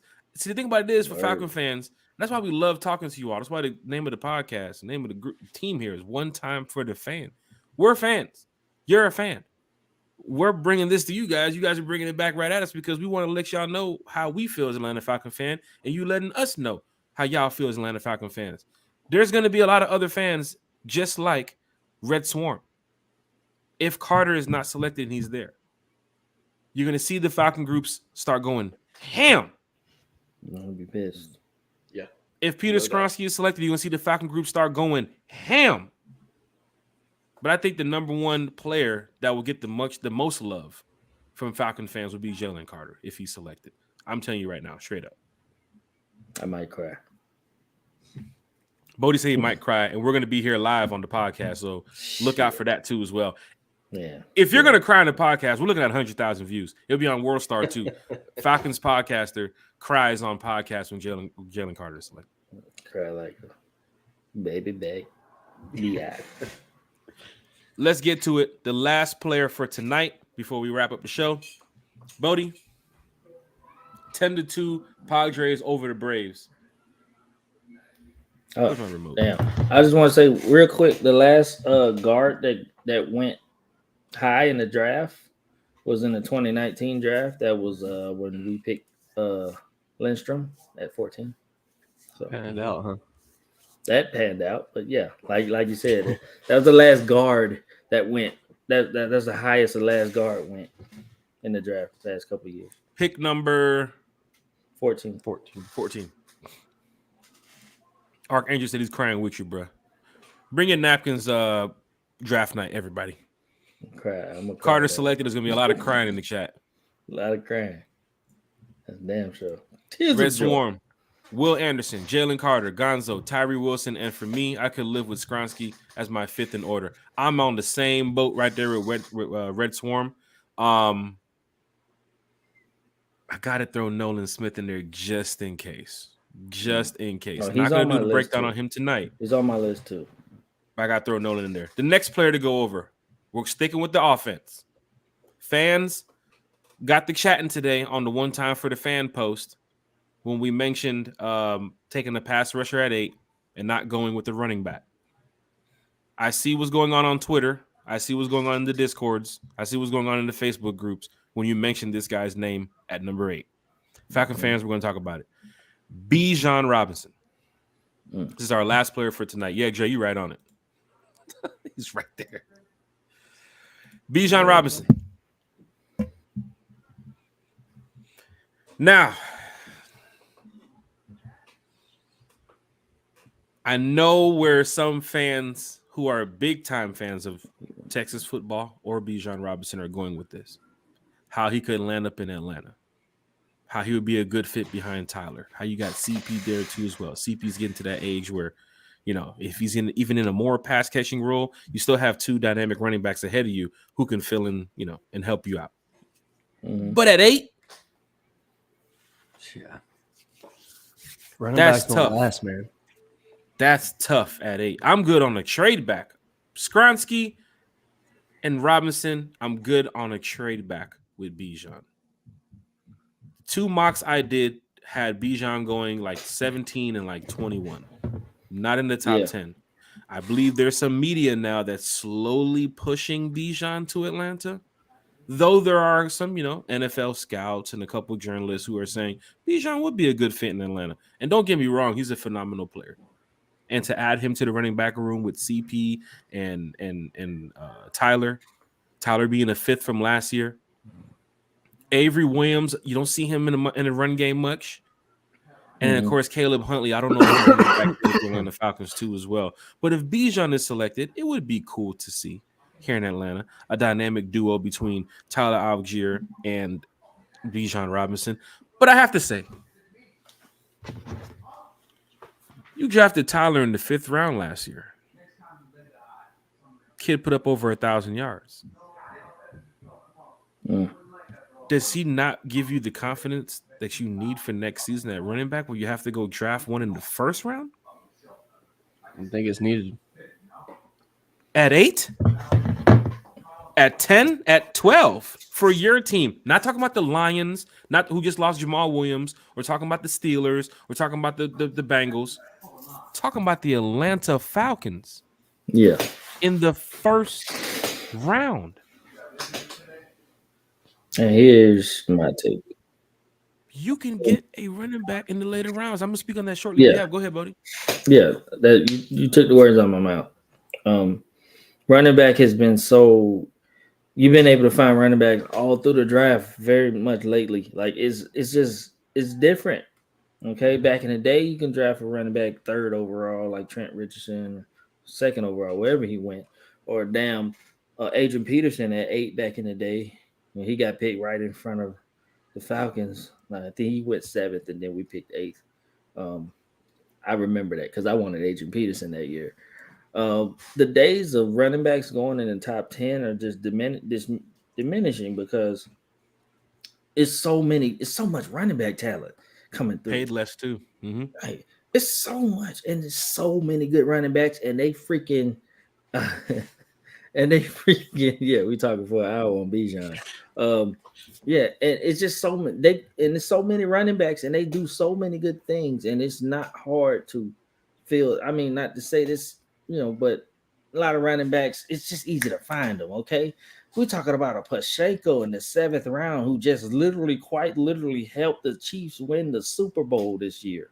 Okay, and we got Jamar Gibbs, a 7th round pick. Pacheco from the Chiefs. He got Edwards-Helaire ass on the bench, who I think was picked in the 1st round, late 1st round, if I'm not mistaken.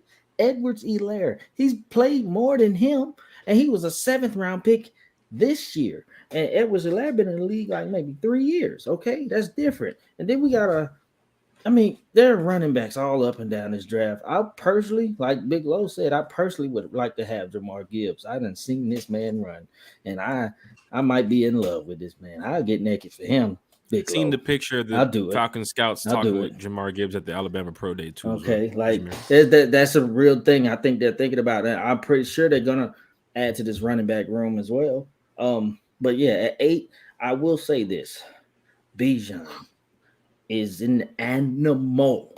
Okay, he is a motherfucking beast. This man is different. There ain't shit he can't do on the field. He's fast. He's strong. He can catch like he a got monkey, too. hands like mitts, just easy. Just he can run routes. He can block. That ain't shit this man can do. He's probably the best running back prospect in many, many years to come out of this draft. And that's something to think about when your damn offense need a shot in the ass. But I don't think, if anything, our defense need a bigger shot in the ass. Okay, so we got to think about it that way. This would be a luxury pick. Needs a more this would be a luxury pick. boost if you're looking at first round picks, guys. If you're looking at the number 8, Chase Bodie, which group on your team right now? Oh, Bray scored again. It's 10-2. Who cares? But which group right now needs that boost? Is it your running back room at 8? No. Is it your offensive line at 8? Is it your secondary at 8? Or is it your linebacker room at 8? Is it your tight end? We didn't mention tight end because you don't need a tight end at 8. We didn't mention wide receiver because they're not going to probably go wide receiver at 8. It's slowly coming down on what the Falcons need on the BPA. Say running back and wide receiver is stuff you can find later. In the later rounds. Less important to draft early, okay? Because you need those pass rushers. You need those cornerbacks. You need those quarterbacks. You need those sack masters. Those are more important. You need those old linemen. They matter. They really, really matter. And you can find productive running backs later on. You can find productive wide receivers even later on in the draft. Tight end group, stay away from. Quarterback room, stay away from.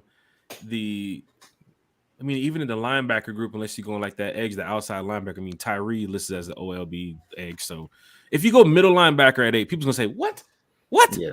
What is that? What? That's too early too." You can get certain positions in the later rounds, but it's coming more apparent now what the Falcons need. That D line, that heavy rotation. You got a new defensive coordinator. That is something that I'm looking at where the Falcons need that boost too as well. The O-line is something too as well where the Falcons can use the boost at that guard position too as well. That's why we mentioned Peter Skrowski. Bijan is a player who can definitely take the top off of defenses coming from the backfield, his pass catching ability, his speed, his athleticism, all that stuff. He's a great player, but not at 8. Yeah, it's a little too early for me. You can get a running mate with Tyler Algier, but later in the draft. I will say for those in the chat, so that way you don't think like, oh man, Jack, you hating on Bijan. If the draft plays out to where you do a trade back, maybe, and all those names that we named before, Carter's gone, Gonzalez gone, Wilson's gone, they're gone, and you do the trade back, and Skronsky and Bijan is going to be a part of your trade back, then I have no problem with it. But not at 8. I'm with Red Swarm with that Jalen Carter, and right now even doing some of the research on Tyree Wilson, I'm with that too as well. Those two guys are even there at 8. Christian Gonzalez too as well. You got to make that selection. But if you make a move back and it's Skronsky, have no problem. Make a move back and it's Bijan at 8. I mean, Bijan at 12 or 13, have no problem. But at 8, seeing the players that's on the boards that I'm thinking right now, it's a problem. If Carter is there and if Robinson is there and Skronsky is there and you select Skronsky, I'm gonna wonder like what are we doing? Why do we? All right, cool. For the first couple seconds, I feel like that. Then I'll snap out of it and we'll talk about Peter. But if Carter is there and Skronsky is there and Bijan is there, you have to go get Jalen Carter. Yeah. That's my thoughts on it, man. You got to go get Jalen Carter. It's a different story if it's Luke Van Ness, Skronsky, and Bijan. All right, cool. I can make a selection. But if Jalen Carter is there at 8, you got to get that guy. Chase, Bodie, what we got here? This is, like I said, he's a beast. And at 8, it just seemed like It would just seem like I know we can get his running mate, get Algiers running mate a little later. It just seems like it's not needed. But if freaking Arthur Smith falls in love with this guy and picks him at 8 and think he can be, whatever, that would be tough. But I mean, yeah, I don't know. I'm not at 8. It's too early. I'm against it at 8. Just because of the production Tyler gave us off of his rookie season, being that late of a draft pick shows us that we can get one later round. So yeah, to me at 8 is a reach. You had Tyler Algier in the 5th round last year, who graced 1,000 yards. You're going to go draft a running back in the 1st round? And running backs don't last like they used to, bro. Running backs aren't lasting that long in this league. They take way too many hits. I'm not wasting that. Your Great 5th round running back had 1,000 plus last year? Nah, You're I gonna would go agree. draft one in the 1st? If we're comparing Algier to Bijan, it's not the same, okay? And I will say, yeah, they're not the same running back. But Algier was productive in this scheme, and that's the thing. But I mean, okay, let's say we got CP. He's getting older. Okay, I can't say that he's gonna be here. He's gonna be the guy. But based on what we got now, and how we're looking and our needs on defense, wouldn't be. Who am I? I'm not a GM. I'm not the GM, but it just wouldn't make sense to me. I wouldn't be mad at it though. I'm just saying. I'm gonna be a fan though. I like it. Like I said, that's a sexy ass pick right there. Okay, that's a sexy pick. Getting Bijan at 8. So I just feel like there's more needs, but it is a Falcon fans, thumbs up, thumbs down in the chat for Bijan. Thumbs up, thumbs down. Go ahead, Chase. No, I was just saying I just feel like there's bigger needs that we could get in round 1, but like Bodie said, we're not GM. So if Bijan's the guy, Bijan's the guy, and welcome to the A. He's different. Bijan is different. He is different. I will say that. So I'll leave it there.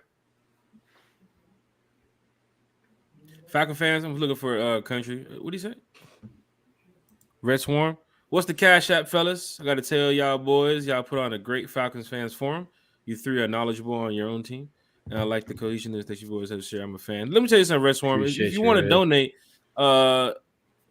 to Bodie's hair products. Because I don't know, every week he has something different. Hey, kid coming in here looking like Buddy from Bel Air, bro. Like, what you doing? Hey, just you acting, Bodie? You acting now? Man, I'm the got this guy on Power that looks like you. Got this guy on Bel Air that looks like you. Look. Just because you wear a hat every week and your head don't go, don't mean you gotta sit here and talk about me, man. Damn. Just because you got that McDonald's I got that welcome to the Mercedes-Benz hat on. You better be careful wearing that. Welcome to Mercedes-Benz. You better be careful. What's the first letter in Mercedes is M, right? Yeah, when you first walked in the Benz. Right here on your head. M. Right here on your head. So we have the star system that's set up on Facebook. So if you want to use the stars to donate to the channel, that is cool too as well. I don't pay Chase and I don't pay Bodie because they're looking for work. I mean, they still have their. I think your resume is still on Indeed.com too as well, right, Chase? He's still looking for a couple hours. So just refreshed it the other day. We're just diehard Atlanta Falcon fans, man. I'm a season ticket holder, PSL holder too as well. Travel to all the games. Chase is a diehard Atlanta Falcon fan. Chase drives 4 hours to get 3.5. 3.5. 3.5 to get to Falcons games on Sundays. Bodie is a diehard Atlanta Falcons fan. He's been a diehard for a long time. And we just love talking Atlanta Falcons football. So if you do want to donate, you can use the star system too as well on Facebook. We don't have a one-time for the fan Cash App set up, but in the future we will. Our goal is definitely to hit to this at 1,000 subscribers. We want to get 1,000 subscribers, and then we can probably move over strictly to the YouTube platform, or actually open up on Twitch soon too as well. So shout out to everybody who's just been supporting one time for the fan. But no, we do not have a Cash App yet, Red Swarm. But if you want to personally donate to Bodie's hairline, I don't know how. You donate. You need it. You need it. Take the hat off. Take it off. Take it off. Take it off. No, for real. I don't know how the chats work or what you calls in the YouTube. Does that work? Like, the donations on the YouTube, how folks be doing.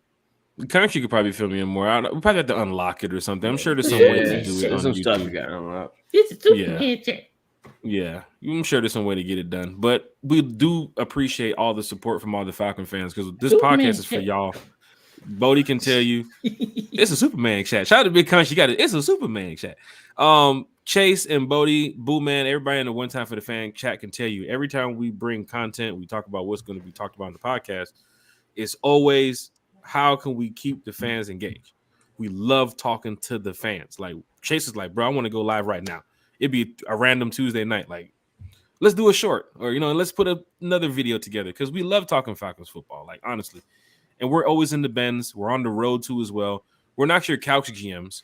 You know what I'm saying? Like, we're at the game. We're really in depth. Chase, Bodie can confirm the message that they saw today that I received from player family of one of the previous members of the Atlanta Falcons, so they can confirm what they saw today. Like, we're really in depth with a lot of stuff, and we do talk to a lot of people, and we have the support of a lot of people too as well. So shout out to everybody who's just been rocking with One Time. Hold on, I see Pamela. Pamela, you coming from Columbus, Georgia? That's my hometown. So shout out to you, Pamela.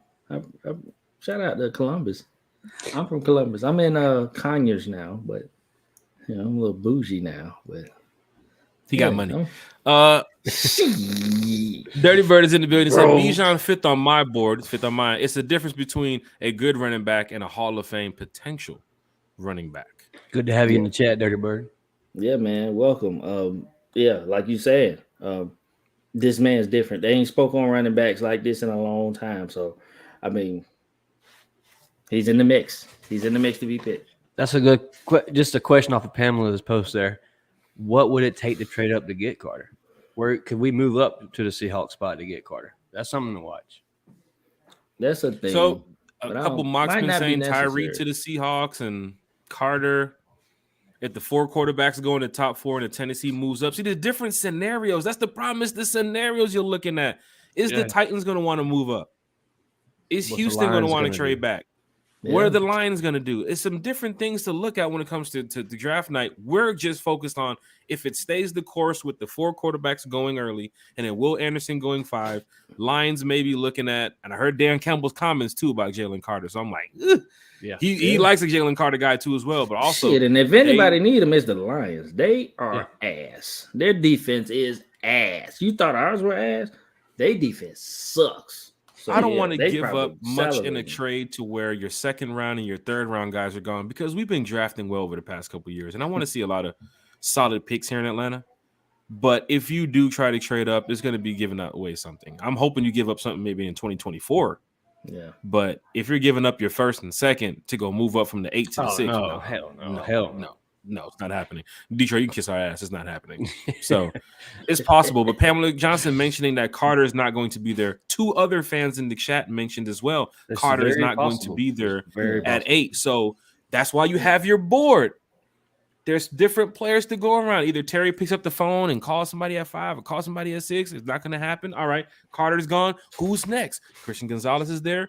Tyree Wilson is there. Peter Skronsky is there. Bijan Robinson is there. There's a couple more players that we're going to name too as well in the next episode of One Time for the Fan, but that's why you have your board.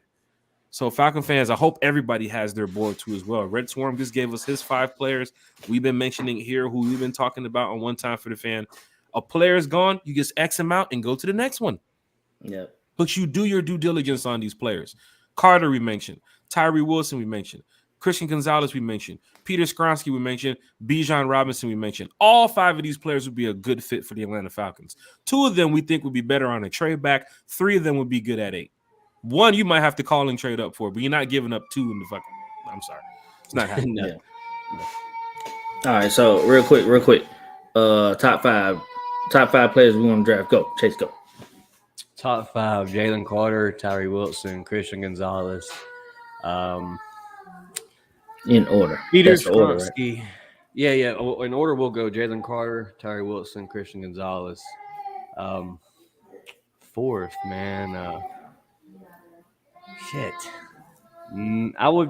I'd say Peter. Peter would be my 4th, and then my 5th would probably be Witherspoon. Chase is the mayor of Baxley, Georgia.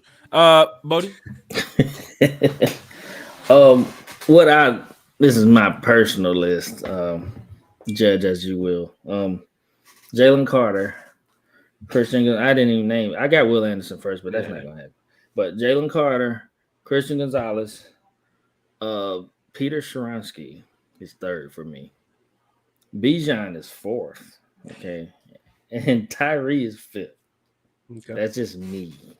That's just me. What you got, Jack? I don't have them in any order. I'm just gonna throw them out there. I mean, I got Carter. I got you Gonzalez. Best of I got Carter. Favorite. I got Gonzalez. Mm-hmm. I'm telling you, man. I'm gonna keep Tyree Wilson in there at 3. Okay. Got my boy Nolan Smith in there, man, at 4. I ain't mad. Nolan Smith is a good name. Yeah, got my boy Nolan Smith in there at 4, and we had to keep this short. We went well over the 1 hour mark tonight, but we got our point across. But Nolan Smith is my 4. Number 5 would be Peter Skronsky. Number 6 would be Bijan Robinson. No, 6 is Devin Witherspoon. 7 is Bijan Robinson. There you go. Oh wait, no, hold on. Change your plans. 6 is Luke Van Ness. 7 is Bijan Robinson. 8 is Devin Witherspoon. So there it is, Falcon. That's what I'm saying. My whole list is number 1, Witherspoon. Number 2, Witherspoon. Number 3, Witherspoon. I ain't mad at Witherspoon, dog. I ain't mad at him, but yeah, I wouldn't be mad at him. They know more. One time the fan, we are lit. One reason why we went over the hour mark tonight is to let everybody know that draft night is something similar to this. The 8th pick that the Falcons holding right now. If you're looking at the draft and the draft starts around 8, be prepared for those commercials, those TV timeouts, a team having the pick in and letting 6-7 minutes run off the clock for no apparent reason because they have to get to their in-depth research. So by 8:15 we start the podcast. I don't even think the first pick would be out yet. And then by the time 9:30 hits, we're probably at pick number 6. So we got to give a lot of content too as well to talk about. We're going to have some special guests that will be joining us too on draft night. A lot of Falcon fans will be joining us on draft night. So be prepared for that too as well. We are excited for draft because we've been talking about this for weeks. The offseason has been looking great so far for the Atlanta Falcons. My boy Terry is cooking. Arthur Smith and the team, the new defensive regime over there, the coaching staff, some of these players that they brought in the offseason, we're cooking. We're looking good. What's the next step for the Falcons? The draft. And that's why we're so excited to talk about the Atlanta Falcons and what they have coming up here in a few weeks. Jalen Carter, Devon Witherspoon, Christian Gonzalez, Tyree Wilson, Peter Skronsky. Falcon fans, this is the cool thing about talking with you all. Look at some of these names that's being mentioned. Carter, Gonzalez, Wilson, Skronsky, Nolan Smith. A lot of these players are on a lot of people's draft boards. You can't go wrong with some of these names. Yeah, Bijan Robinson is on a lot of people's draft boards. Peter Skronsky is on a lot of people's draft boards. You can't get mad if they draft Dustin Kincaid from Utah. You can get mad, honestly, if they draft the kid from Clemson because he's not in everybody's draft board. We're going to talk about that next week. Some other players who the Falcons could be looking at maybe in the later rounds. 2nd, 3rd, 4th, and so forth. We got some picks out here this year, so be on the lookout for that. But yes, if a tight end is selected, if a doggone safety is selected, just going in the stream, or a cornerback that's not Christian Gonzalez or Devin Witherspoon, then we can sit here and say, what? Hey, bro, we hitting the chats, bro. We going crazy too. But if you got Carter, Gonzalez, Wilson, Skronsky, Robinson, Witherspoon, any other names I'm missing? Nolan Smith. They're damn near on everybody's draft board. Any one of these players you cannot go wrong with. It's a hit. We mentioned tonight the 3 defensive players and the 2 offensive players, 2 that we think should be better on a trade back. But if you select them at 8, that's Terry's decision, not ours. Yeah. But we'll be here to talk about it on One Time for the Fan. Chase Bodie, man, we had a great time tonight. We couldn't even get to the Desmond Ridder training video. He's hyped up, working out with John Fitzpatrick. I'm sure he hears the media. I'm sure he's hearing a lot of the chats in the groups. He's a young kid. What is he, 20? He did DoorDash. I'm sure he has some way to hear about what's going on social media. No, he didn't dance to the whipping and nay. Shit. Is he that young? Shit.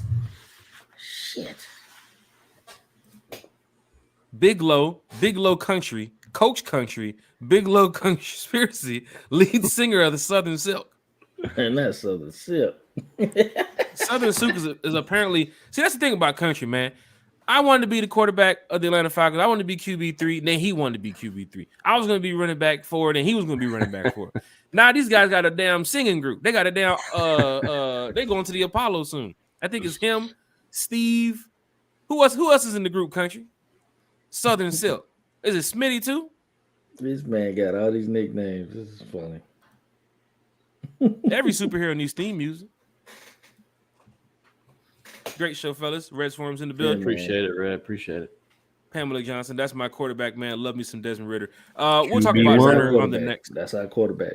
That's our quarterback. We'll talk about Desmond Ritter on the next episode of One Time for the Fan. That'll be next week, Sunday. We have a special guest this week, another pop-up show. Wednesday, we have Scott Karisic from Blogging Dirty. Tune in, 8 o'clock. I know a lot of fans have been sharing and screenshotting a lot of what Scott Karisic says on Twitter, posting it in the groups, posting it in your private chats, whatever. You guys talking about the Falcons. We got Scott here live on Wednesday. Come on back and talk Falcons football with us. He says Smitty and Alberto is a part of Southern Silk. And Uncle Steve. You might want to highlight my boy Deshaun Coswell. You can't go Southern Silk and not have Silk stories in there. You better get Deshaun in there. One time for the fan. Red Swan said he's riding with Ritter. Block and Dirty, Alicia Shepard's in the building. She said she's tuning in on Wednesday. Absolutely. Ritter is 23. So a 23-year-old kid in the offseason, you haven't checked social media once. I'm sure you've heard the talk. You got people around you, man. You go into the locker room and people talking shit. He's handling it the way he's supposed to handle it. He's not going to address this shit. The media might ask him, especially when he get to camp, how do you think, people are saying you can't do the job. They've been looking for D-Led voice. Well, Desmond Ritter. This guy Desmond Ritter, I tell you, he's one. He's a good player. He comes from a college, Cincinnati. Joy Taylor said you weren't worthy of starting. The way the kid throws the ball, he really knows how to throw the ball. What do you have to say about these allegations of? You got to run it back like Bijan. He runs the ball. He put the ball in his hand. He just runs. They said you're not a star quarterback in this league. Cam Newton said he wants your job. Cam Newton didn't list him as one quarterback. He back up. I'll call Cam Newton right now. One time for the fan. Shout out to everybody who's repping the Atlanta Falcons. Any shout outs for tonight, Chase, man? We had a great show, man. I'm sorry we went over the hour mark. We're getting ready for draft night. Yeah, what man. We got, Chase? Shout out to everybody tuning in tonight. We appreciate y'all. 2-hour show. We don't do it much, but y'all hung with us. Lisa Shepard, Red Swarm, some of the names we've seen tonight. Appreciate y'all. Shout out to y'all boys. We gave a good show tonight. We do it all the time, so appreciate y'all. Bodie? Any shout outs before we get up out of here? Hey, y'all, shout out. No, I'm just playing. I'm not going to do that. We're gonna get D-Led. We're gonna get D-Led on the podcast. We're gonna challenge D-Led to do the best D-Led voice. I think I can do it. He's probably gonna come in here and be like, "Hey man, I saw that show y'all did. Y'all and I don't appreciate it." You got a team that let it run the ball. They can't run the ball. They can't start the run. What are they gonna do? They're gonna do on third down. They're gonna get going on the field. They're gonna win 2 games. I can see it. Yeah, they're gonna win 2 games. All right, that's enough. I know it's hurting me right now. My head hurts. Yeah. Shout out to everybody, man. Shout out to everybody in the chat. Shout out to everybody showing us love, man. Appreciate y'all coming through, man. Like, we just enjoy talking about our team, man.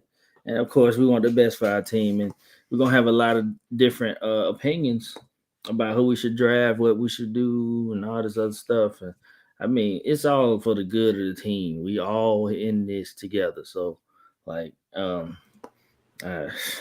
it's just great. Yeah, wearing K to take his hat off. I got dreads. Shit. He is not taking that goddamn hat off. I'm gonna go over there. I'm gonna pry it off his head. You know what? If we're gonna have a live podcast, we're gonna do it in the same room. And I'm just come snatch it off like Wildin' Out. Just be snatching off hats and snatching off wigs and shit. That's what I'm gonna do. Snatching it off. Shout out to snatching off Jack's head. Yeah, man. Peace and love. We all Falcon fans. Rise up, everybody. All the love. D-Led is a cute dog too. D-Led cool, man. I know a lot of Falcon fans. He bark. They throw a lot of I'm sorry. They throw a lot of don't a lot of me. flack his way from some of the things that he says about the Falcons too as well. I think he was one of the Falcons' longest journalists too as well. That's been covering the Falcons. But all the respect Falcon fans D-Led want us to bring journalists, want us to bring other podcasters and Falcon fans to the podcast. So we're going to do that. So yes, we're going to get D-Led on this podcast before the season starts. We're going to get Myles Garrett back too as well before the season starts. I believe he's going to be with us shortly after the draft. Shout out, Myles. So look out for Myles Garrett, the GOAT, coming back talking Falcons football with us. We got Buster Burns coming up too as well. Got to holler at my dog Eric Parker. Got my boy Demetrius. I need to holler at, get him back on the podcast. Anybody else from Blogging Dirty we can get on. Might get Savion back on. Big Country's going to be back on too as well. We got to get Mike and John from Out of Your Falcon Mind back on again. We got to get 95 North back on again. I got to get Jeff Howell from PTP's. You see all these names we mentioned, man. I got to get DJ Shockley on too as well. Harry Douglas on as well, man. We out here. We out here. One Time for the Fan, we trying to bring as much content as we can to y'all. So shout out to everybody who's been rocking with One Time for the Fan since day one. Jordan Dillon said, y'all need to do the podcast on the Apple Podcast app. So you're watching it live now. We're going to upload it by 10:30, which will be on Spotify. It'll be on Anchor. It'll be on Apple Podcasts. It'll be on Stitcher. It'll be on a couple other podcasts, wherever you get it. So, yes, we are on the Apple Podcast. We everywhere, fam. We're going to load it up by 10:30. So, anytime you catch the podcast here, you can watch it live on Facebook. You can watch it live on YouTube. And then you can listen to it, too, as well at 10:30 on some of your apps, wherever you catch them, too, as well. My boy Ramel's in the chat said D-Line sound like he got 5 boogers in the nostril. God! Sheesh. Gotta blow my nose. Boy, so you got them dreads. Sheesh, man, dreads, please. Yeah, you probably got one little braid back there, looking like Pamela Johnson. Yes, Lieutenant Dan. We gotta get yes, Lieutenant Dan back on here as well. We've had some great special guests here, and on Wednesday we have Scott Karisic from Blogging Dirty. He's damn near almost had 10,000 followers on Twitter too as well. So a lot of people love hearing what Scott has to say. We'll bring him here. We'll talk Desmond Ridder. We'll talk to the Falcons roster. We'll talk draft. We'll talk free agency. And we'll just get his thoughts on what's going on. And then we'll catch y'all back next week, Sunday, for another episode of One Time for the Fan, too. So we'll see y'all on Wednesday. Rise up. One time for the Atlanta Falcons. One time for Chase. One time for Bodie. Peace, chat. A-Town shout out to y'all one timers.